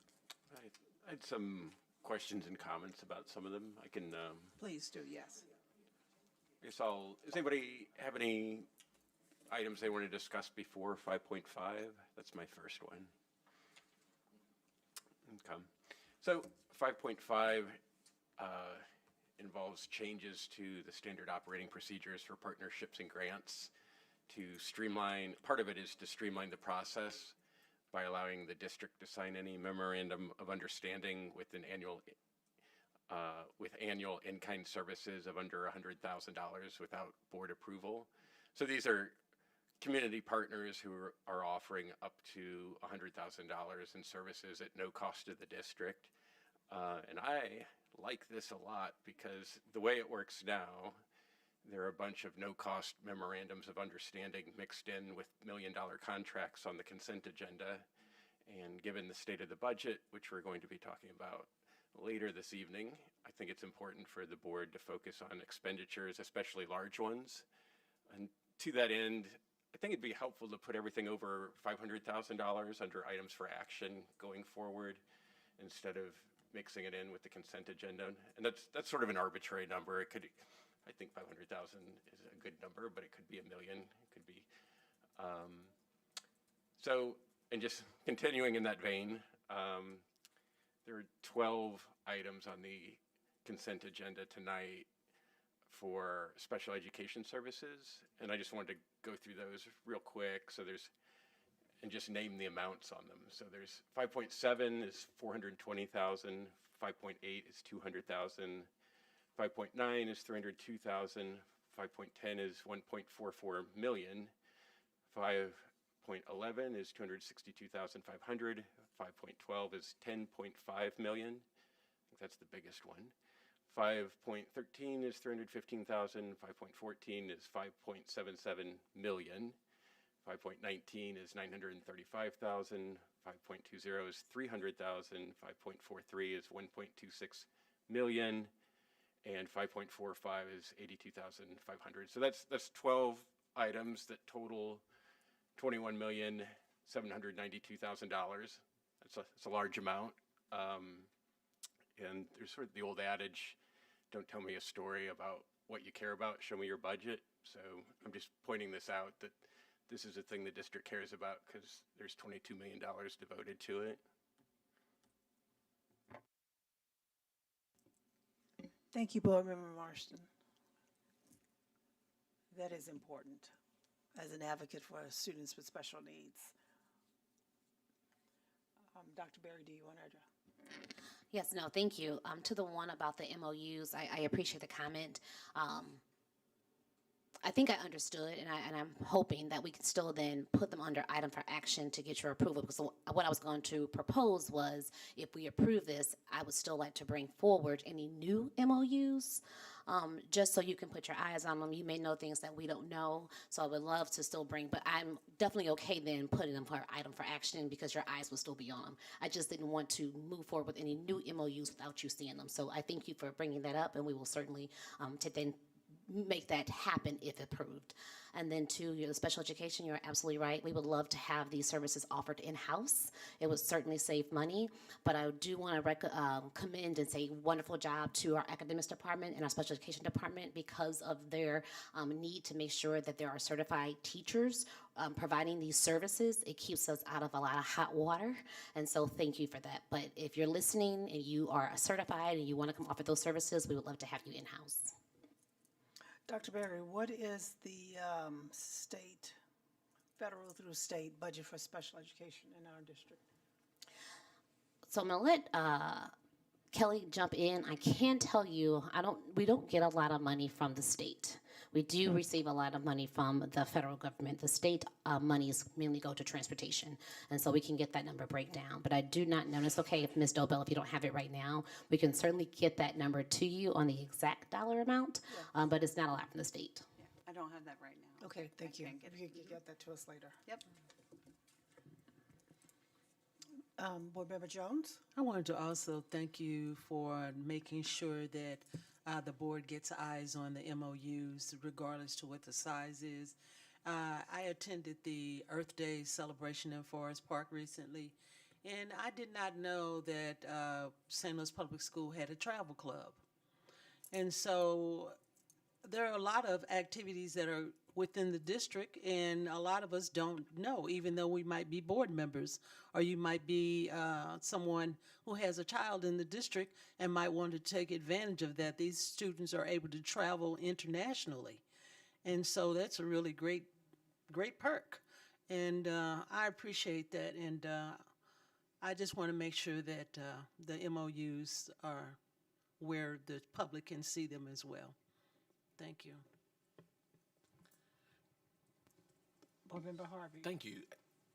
Kind of building on what Board Member Marston raised, I think it could be really interesting and powerful to align moments like this when there's a substantial number of requests around special education funding with a story presentation around just the state of that department or the thing that is being funded. He made a comment in passing that I think is helpful, which is often there is no public story that is attached to a dollar amount. And so folks are left to create their own story, and that narrative, as we experience often, can take many feet and legs and go where it goes. But if SLPS gets ahead of writing its own story in moments like this, when $28 million is about to be voted on in 30 seconds of a roll call, it allows that to like live with some depth that currently we just don't have in the public. And so it's hard to make a case when you don't have an aligned set of story points to talk about this beyond a 30-second vote. Thank you, Dr. Harvey. And there is a story behind all of this, having been familiar with most of the institutions that are mentioned in our agreements here, that there is a grave need and a story that goes along with each need. And many times a crisis involved in that. So our students that have special needs that cannot be met in a general public school setting then have to go someplace where they all of their needs can be met. The support services and related services can be provided for them. So there is a great story, and we need to provide that.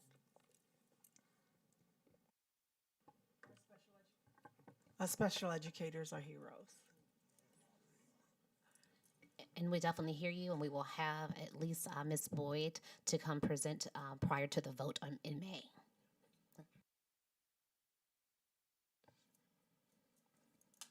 Any other concerns?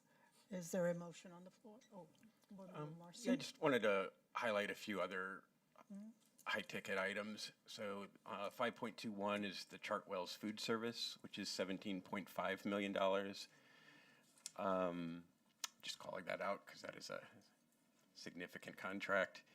And 5.26 is for back-to-school supplies. It's slightly below that $500,000 mark, but it's close. It's at $460,000.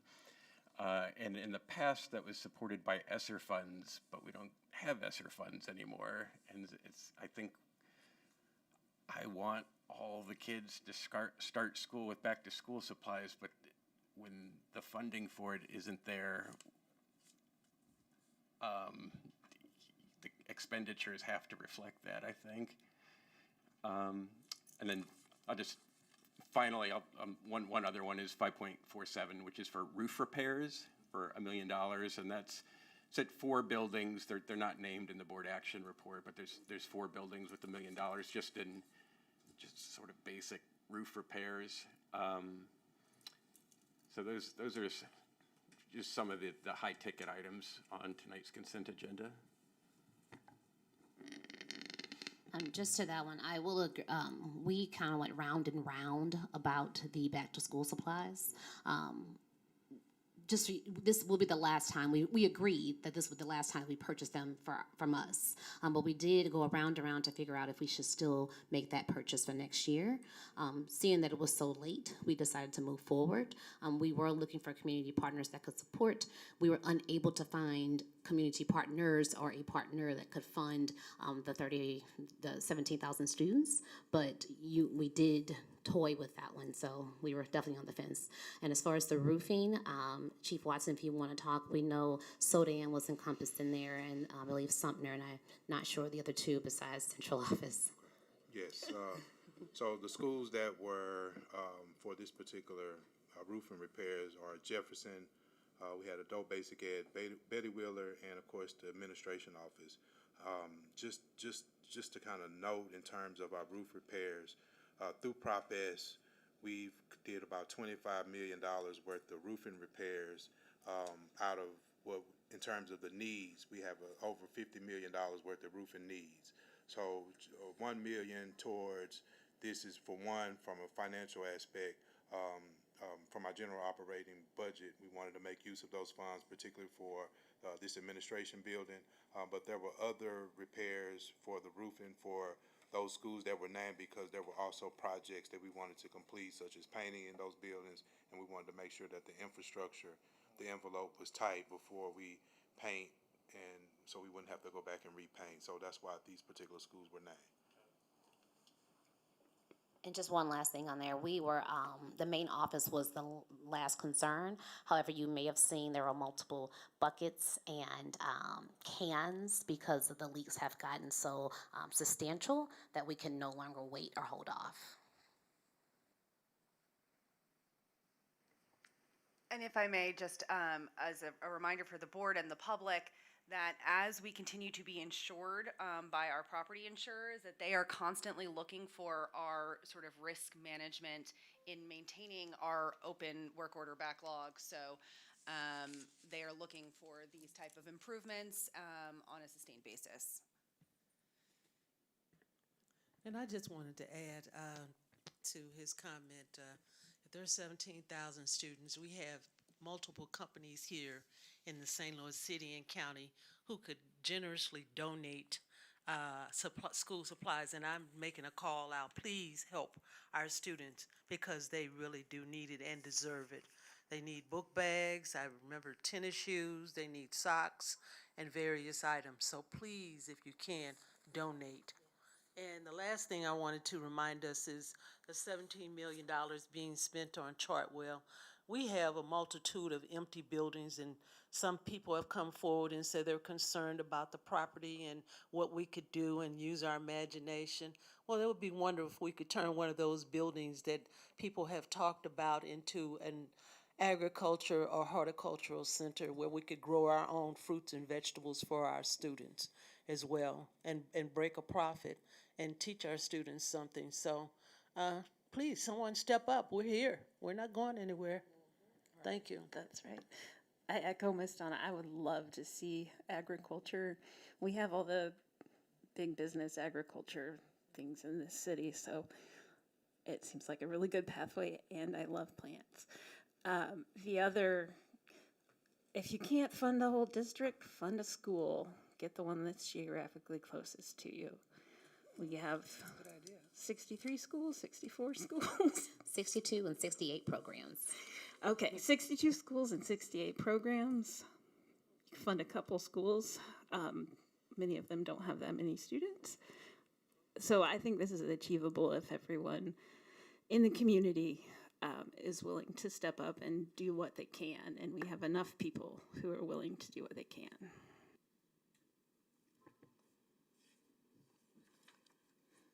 Any additional? So on item 5.49 concerns the relocation of the boiler from Dunbar to Soldan, because right now at Soldan the boiler doesn't work. There is a boiler that is compatible at Dunbar. I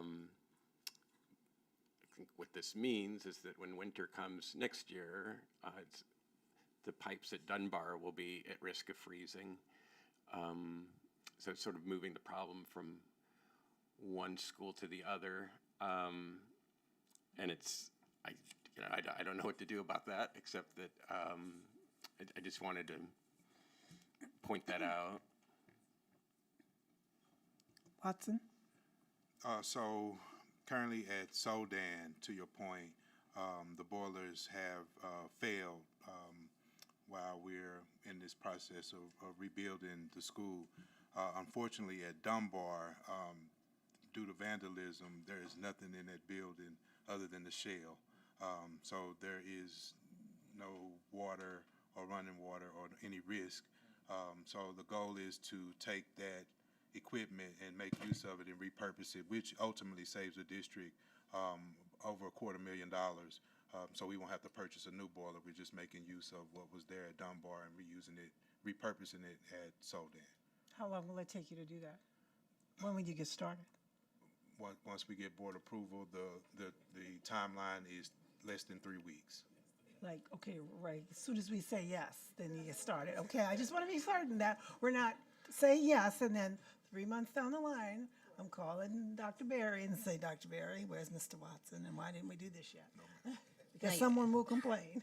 You're absolutely right. And since we said it out loud, we need to get it before someone else does. So we need to. Yes, we need to, we need to do that now.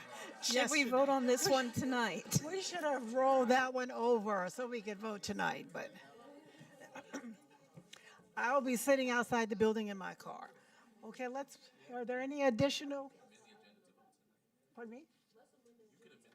If we'd like, I think that would be a good idea. We've already made an announcement, and that way we can actually get on this before somebody gets ahead of us. I don't want to have to, sit out there in front of the building with a broom.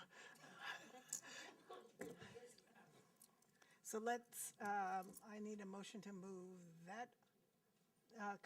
Mr. Morrison, could you give me that number again? 4.8.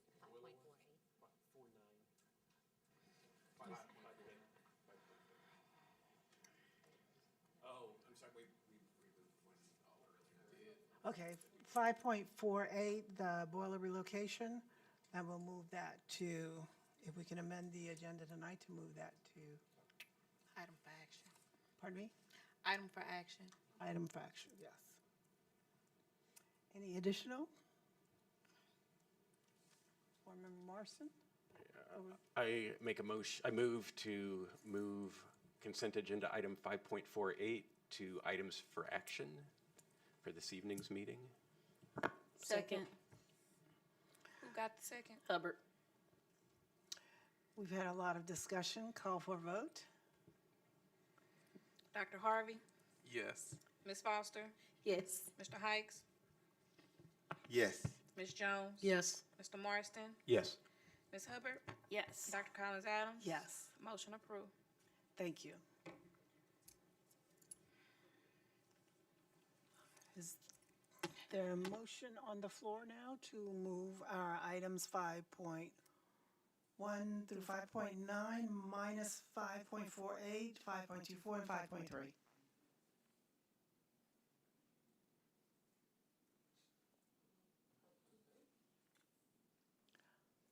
Don't all jump in at one time.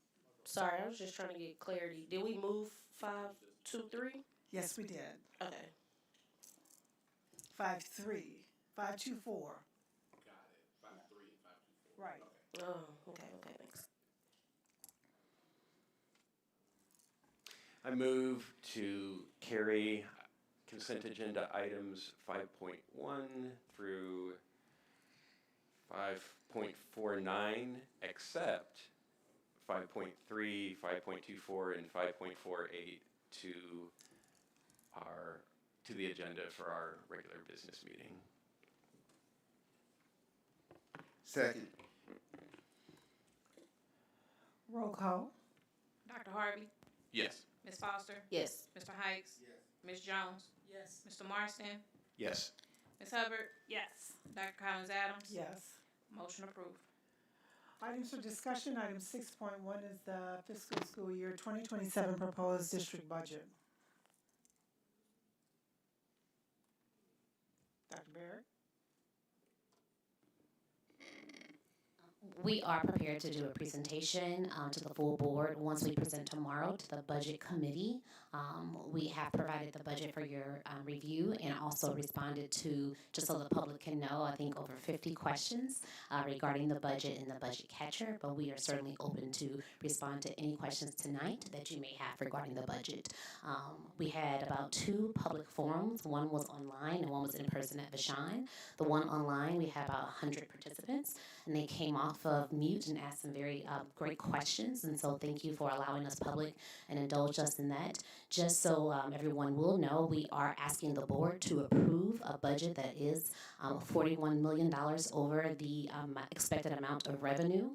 We are still working with finance department. These are all estimated numbers, and so we have put this on the higher side. It is our definite hope that this will be lower than what we are asking, but currently that is the gist of it. Along with, there will be a fund balance of $145 million. That still puts us about $31 million, 31% of our fund balance. We had a previous board policy that said we had to have at least 30%, and so it is not our expectation to come back to you to ask for this amount of money again in reserves, nor dip below the 30% of the fund balance that was a former board policy.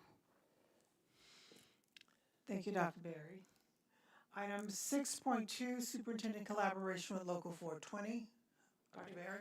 Is there Oh, excuse me. discussion? Board Member Marston and Board Member Harvey, is your mic on? No, not yet, but I was just making sure we're still able to discuss it if necessary. Yes. Okay. Yeah, I guess I just wanted to run through some highlights from the budget, or maybe they're lowlights, but so we've got this is for the fiscal year 2027 budget, and so that runs. Excuse me, Board Member Marston, we're gonna actually have a budget committee meeting tomorrow, and then the presentation was gonna follow that. So Okay. just so you'll know. Okay. So. Okay. Yeah. Please join us for that committee meeting, because yeah, we don't want to jump the gun on any of this. We might have to make some changes. Board Member Harvey? You sure? Yes. Okay. Superintendent collaboration with Local 420? Yes, Local 420 has reached out, and I did want to bring to the attention of the board to ask that we work together to develop what a school model looks like. I believe this is in relation to what we discussed prior to with community schools, and we talked that we need to figure out what it looks like for SLPS. And so Local 420 has asked that we work together to figure out what a school model would encompass and look like for the entire district and SLPS. So I wanted to bring that to your attention and ask were there any questions, objections, thoughts around that process. I guess my no objections to the process. I'm curious how the process fits in the larger, what are you calling it, Dr. Yes, future SLPS, future ready. Future ready, the larger future ready process. I think that's question one, is how does it fit? I think the second question is around any modeling that 420 has already done. Like, is this a conversation about a model that is already been drafted? So it's like, is it a responsive model, or is this a ground up, built together model? Just curious about some more detailing from it. So your first question, that's the same question that we have, just, being as transparent as we can to our community, how does that work with our future readiness? So that is certainly a question. That's also a question that we pose to Local 420. To the second part of the question, there is no plan that we've created. I know they visited the Chicago schools. I know we've talked about what happens in Chicago may not necessarily work for SLPS. So there's no plan that we actually have, and this is an opportunity that we will be able to derive together to talk about what does a well-resourced school look like for SLPS. And also, Dr. Berry, as I understand it, this is a collaboration and a suggestion from Local 420. There was not a plan from SLPS to go forward with something. It was something that they brought to us. And even the trip that was scheduled to Chicago, if I understand it, it was to be able to see what was going on in some other place to actually be able to start a conversation. But yes, ma'am, that is correct. So I have no objections to it at all. I mean, I'm an absolute supporter of the community school model. And in light of our budget conversations and in light of the future ready conversations, I think my only push is just going to be the timing of the discussions and the timing of the expectation of even piloting anything or attempting to bring other voices in. Because we're in one of those really precarious moments where, I mean, community school, full service wraparound community schools are also exceptionally costly. And when we are seemingly struggling to secure community partners for other items, they live on very clear long-term partnership agreements. I'm thinking about FQHCs and their current state right now with Medicaid, and every partner you need for a full-service community school is under attack right now, federally. And so I have a sensitivity to planning a process when we have years left of an administrative government federally that is attacking every partnership type needed to provide those services for children, namely Black and brown kids. And so full support and a lot of hesitation with timing, given what it will create for the district and what it will create in terms of promised expectations for families against the realities of partners in the world right now. thank you. I do agree, because we have not had any conversation with partners, and we do know that if we don't have partners to be able to start this, we won't have a community school at all. They have to actually invest in it and move into our schools. So that's a big portion of this. But it's the beginning of a conversation, so we'll see where the conversation goes. And it also will hinge on the previous item, 6.1, the budget for the proposed year, so. Well, I'd also like to say that I did attend that trip to Chicago, and I think it was a very workable model. And I understand the state of the government right now But right now, we can't wait for the White Horse to come and rescue us anymore. And I think we're just going to have to start being much more creative as a community and make it work.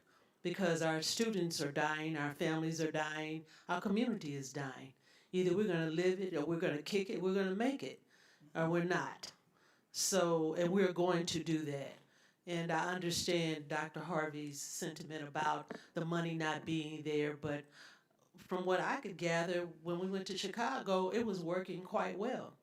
And they didn't have the funding, I'm sure that they didn't, but the community was there. The fathers were coming in the evening, the moms, the grandmothers, and they were making that whole idea work. And so I think that's the bottom line. Parents, community, we're going to have to make it work now. We can't wait on anybody to come in with big bucks. We're going to have to be the big bucks. So just looking forward to the future. Thank you. Thank you, Board Member Jones. I appreciate that. Thank you. Board Member Hubbard. I also echo Dr. Harvey, even though he said it all way much better than I could have. And also, Ms. Donna, we need things now. And I also want to affirm that Dr. Berry is the leader of SLPS, and she drives our agenda. We inform her, and she drives the agenda. And I think that's very important to say out loud. And we're thankful that you chose to be with us. Got it. Thank you. Any additional comments? Dr. Berry? No, ma'am, thank you. We hear you loud and clear, and we will provide updates, but that is it for us, from us. Item 6.3, the Scholars Overnight Field Trip. It is a MOU Shaw Nature Reserve. Dr. Berry? Yes, I'll let Dr. Gino jump in. We do this trip every year. This was the first year, I believe, the school was asked for an actual MOU. Once the school was asked for the MOU, it was late, and prior to the actual event happens on the 14th or 13th. And so we're asking now because the next board meeting will be after the overnight field trip. Dr. Gino? So this is a field trip that has been happening for several years without any formalized agreement with the Shaw Nature Reserve. And so to make sure we're protecting our students and our staff, we worked with Attorney Dutch and them to, yes, it is part of the Botanical Gardens, but it's not actually part of the agreement that we already have with the Botanical Gardens. Got it. And so we're catching up, right, with this piece. The trip itself takes place on May 14th, so it's just 2 days after our next board meeting. And so in order to be able to let parents know that, yes, we're planning to go, and then the school can hold their meetings with families, have them sign the field trip agreements, all that piece. That's why it came. Now, there was a lot of back and forth, and it actually wasn't until last Friday that we received from them the actual documentation that all parties were agreed to. This is at no cost, right? At no cost to No us. cost. Zero Okay. cost. Got it. Thank you. So- Concerns or comments? Dr. Berry? We would like to ask for approval on this item tonight for the overnight trip. Yes, ma'am. I move to approve the Scholars Overnight Field Trip to Shaw Nature Reserve. Second. Call for vote. Dr. Harvey? Yes. Ms. Foster? Yes. Mr. Hikes? Yes. Ms. Jones? Yes. Mr. Marston? Yes. Ms. Hubbard? Yes. Dr. Collins Adams? Yes. Motion approved. Items for information. 7.1, the World Language Review Team update. Dr. Berry? We'll turn to Dr. Gino for this one as well. Hi, good evening. Last spring, there was a presentation to you all about seals of biliteracy and the state of bilingual instruction in St. Louis Public Schools. And as part of what happened after that is we convened a World Language Review team, and part of the commitment when the group was here last spring was to provide you all with a report and an update when we finished. And so this is the report and update. We do have Dr. Ala Gonzalez del Castillo, our Executive Director of ESOL, here tonight, and she was the main facilitator of that team. If you have any questions regarding the report, as you can see within it, we had a really good representation of students, staff, family members, just a lot of community and a lot of enthusiasm for expanding our programming of world language and bilingual instruction across the city. And with that, the outcome was an ask to create a specialist position for world languages, like we do have our ELA and language arts. And so we are going to honor that request to create a specialist position for world language, as we do for all of the other specialists. That was the only and the last one that we did not have a direct contact for the schools. That will be presented. So it's a like a curriculum specialist, and so it's lower than a director. So we can certainly still present that, but it would just be like we would do any other position that we were hiring for. But seeing that it was a new position, wanted to make sure that you were certainly aware of how we came to this ask and why we were doing it, just to be full transparency. So to Dr. Berry's point, we have curriculum specialists who support curriculum creation and pacing guides and those pieces for all other areas with the exception of world language, and we do have world language in our schools. We wouldn't be able to do any expanding if we didn't create a more clear map and pacing guides kind of throughout the system. Right now, schools that are offering, especially elementary schools that are offering world languages, are doing so very independently without a lot of support from the academics division, and this way we could bring more cohesion and support across the system. So this doesn't fall under your EL categories at all? This is a separate particular world position would language. fall under the academics. Well, I mean, ESOL is in academics, but it would fall under our teaching and learning department. All right, thank you. Yeah. Just wanted to clarify that, thank you. I'm really excited about that. Section 8, items for action. The consent items, 8.1, real estate recommendation for Long and Nance easement buyout, and the cell tower easement buyout. Yeah, I can just give a couple of factors for the easement buyouts. So, for each location, we've been offered 3 options to choose from. I guess there's a 4th option, which is none of the above. But the first option would be a lump sum, and the second option would be a 3-year installment, and the third option would be a 5-year installment. If you calculate out the interest rate for the 3-year and 5-year installments, at least if I'm doing the math right, I think I am. For Nance, it's right around 5%, a little bit. When you compound the interest annually, it's a little less. It's like 4.8, 4.6% for the 5-year. And then for Long, it's right around 4%. It's 3.9%. So my thinking on it is, one, we need the money now. So I would take the lump sum option, because even with the 3- and 5-year option, the interest we would be getting on it isn't very much.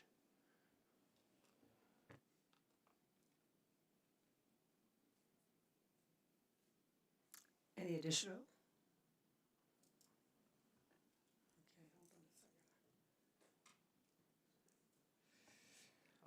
I'll make a motion if there isn't any additional discussion.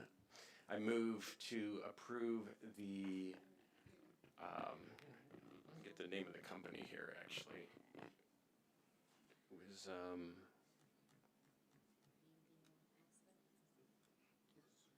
Vertical Bridge, yes. Get it here.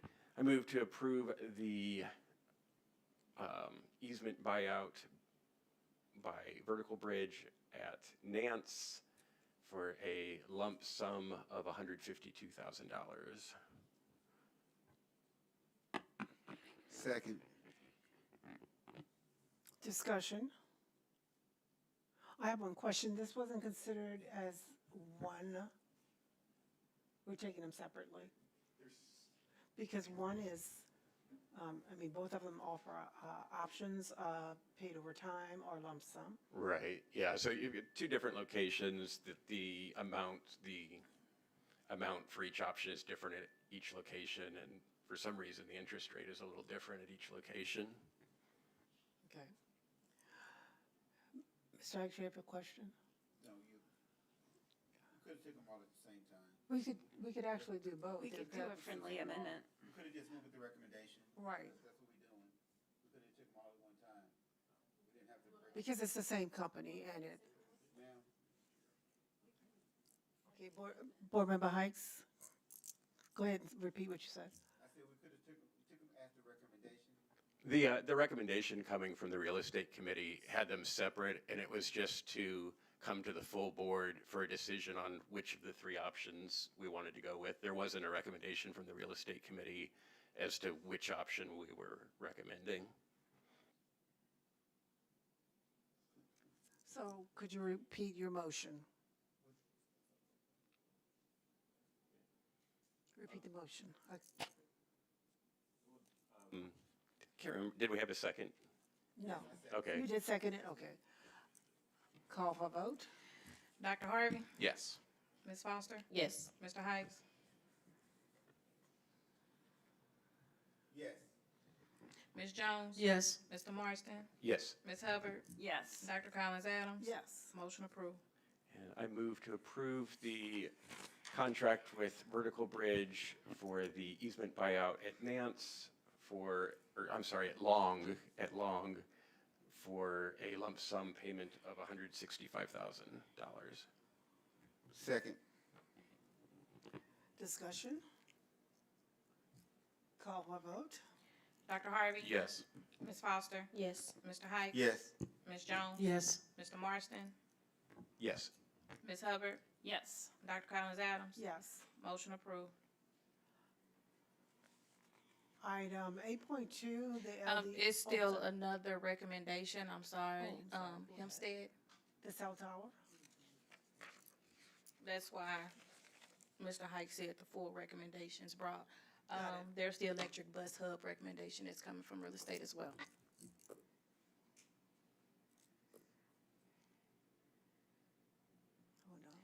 The recommendation coming from real estate was, they are presenting Hempstead as the electric bus hub location to the full board. Is that under items for action? That's 8.1, the real estate recommendations. It had all three. Yes, it is. I think what is missing is the attached recommendation. So we don't have that one. There wasn't an attachment to that. The real estate, we have three members that's on real estate that can speak to that.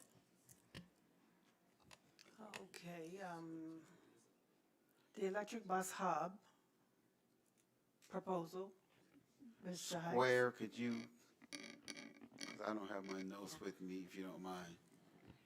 And before you jump in, Chief Watson, we apologize that there was no additional data. So we, earlier this year, were trying to get the electric bus hub at Hempstead. We were then talking about we could not get it at Hempstead, so we were going to try a different location, Walnut Park, correct? Since then, we have now gone back to the Hempstead location, and so we are now coming to you asking for approval to have the Hempstead location as our permanent location for the electric bus hub.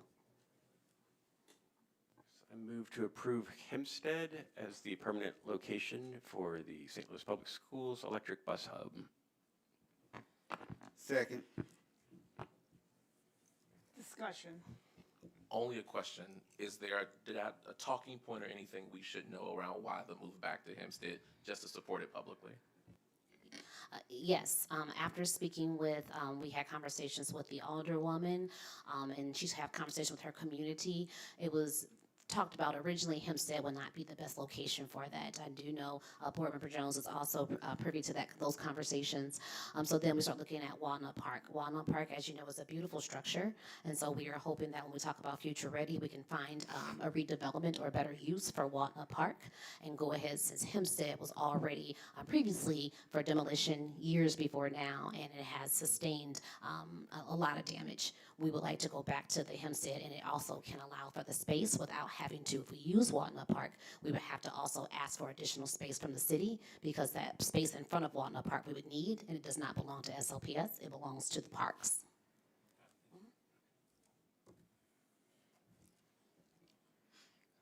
Board Member Jones? I'm so happy.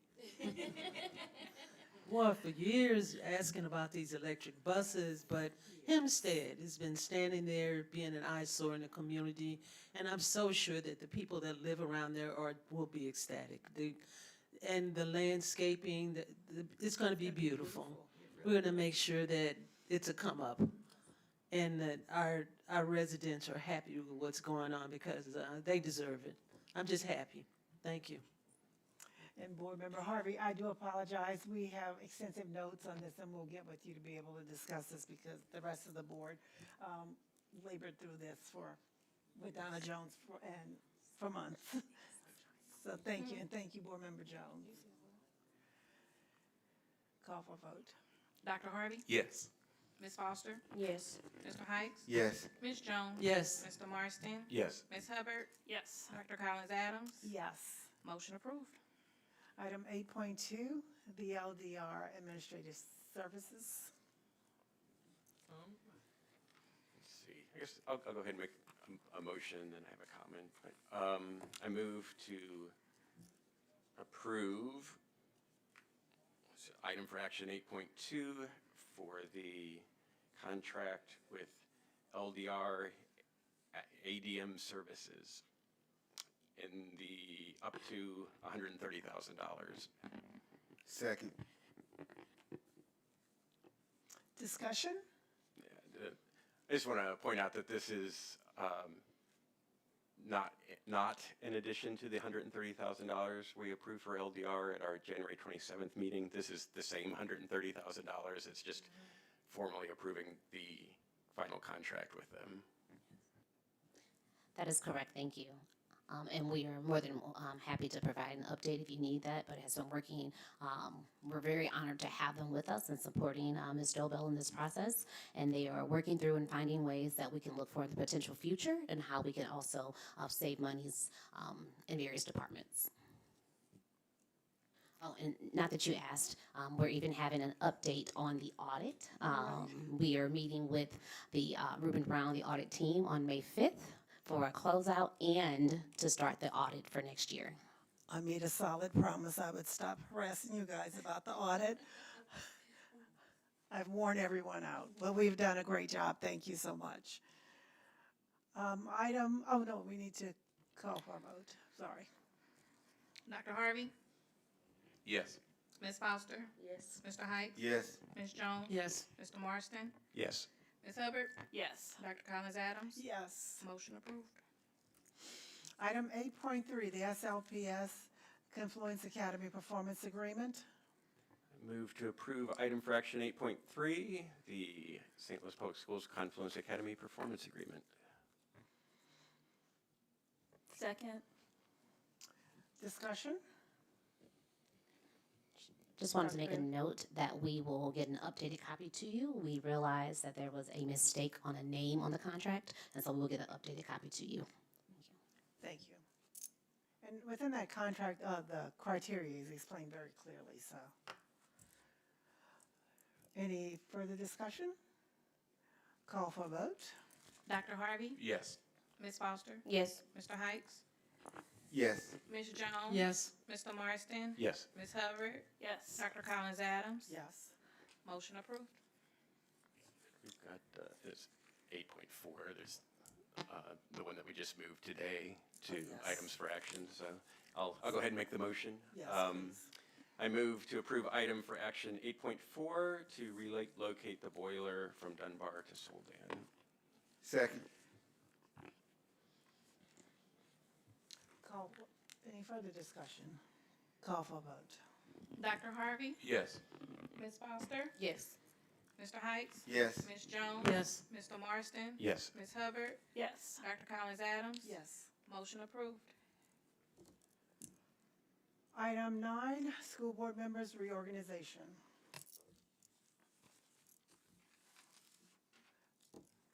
We move to that point in our school board meeting. Annually, we select members of the board to become officers, vice president, and secretary. The floor is now open for nominations.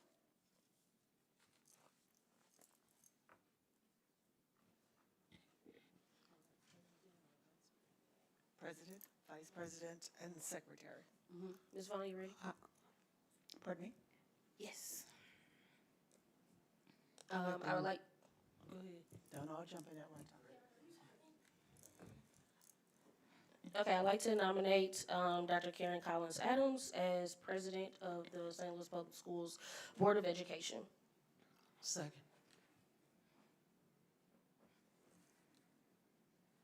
Any more nominations? Dr. Collins Adams, do you accept? Yes. We'll call for a vote. Call for a vote, please. Dr. Harvey? Yes. Ms. Foster? Yes. Mr. Heights? Yes. Ms. Jones? Yes. Mr. Marston? Yes. Ms. Hubbard? Yes. Dr. Collins Adams? Yes. Approved. You are our board president. I thank you so very much. Now we'll go to vice president, but you can run this one now. Pardon me, start now, I can actually run the meeting. You again. back in. Yes, Yep. okay, so. We now take nominations for our vice president. I nominate Brian Marston. I'd like to nominate Tracy Hikes, vice president.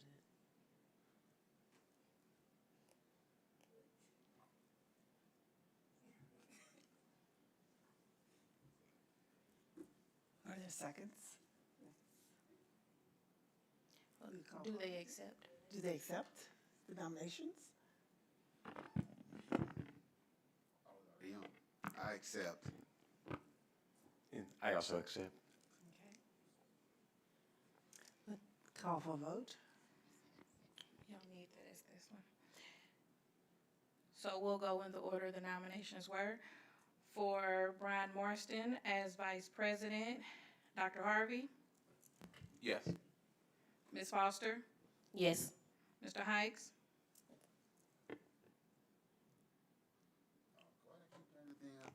No. Ms. Jones, No. Mr. Marston, Yes.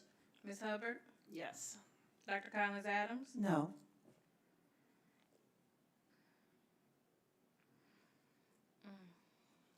Okay. Now we're gonna go to our next one.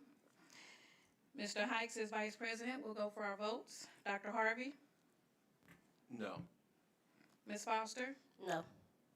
Mr. Hikes, Yes. Ms. Jones, Yes. Mr. Marston, No. Ms. Hubbard, No. Dr. Collins Adams. Yes. Okay, the majority has it. Mr. Brian Marston is now vice president of the board.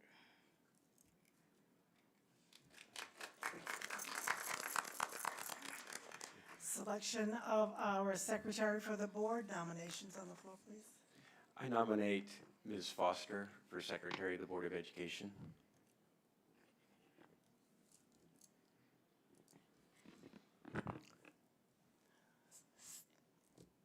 Second.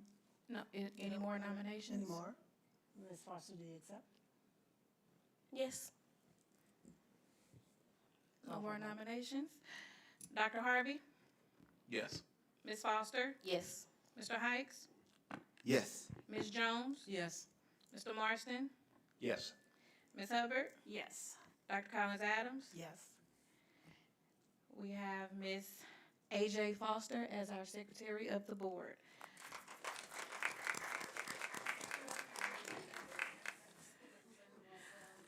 Before we adjourn, President, Vice President, Secretary, just hang tight for me, please. Does that mean we have stuff to sign? Are there any comments? I do want to say that this board is committed to providing quality schools. We have started with a major plan. We're proud of our decision to move Dr. Berry from interim superintendent to superintendent. Here, here, here, here.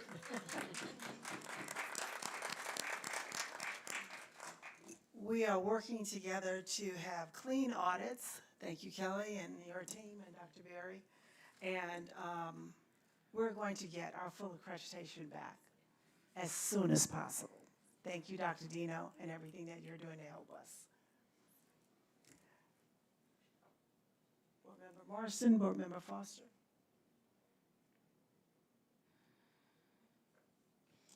It's been a joy to be on the board for a year, and I'm looking forward to working with everybody for the next 3 years.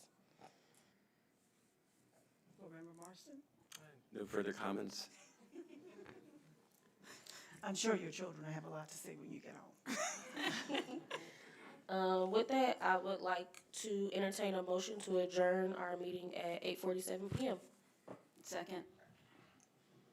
Call for vote? Dr. Harvey? Yes. Ms. Foster? Yes. Mr. Heights? Yes. Ms. Jones? Yes. Mr. Marston? Yes. Ms. Hubbard? Yes. Dr. Collins Adams? Yes. We are adjourned at 8:47 p.m.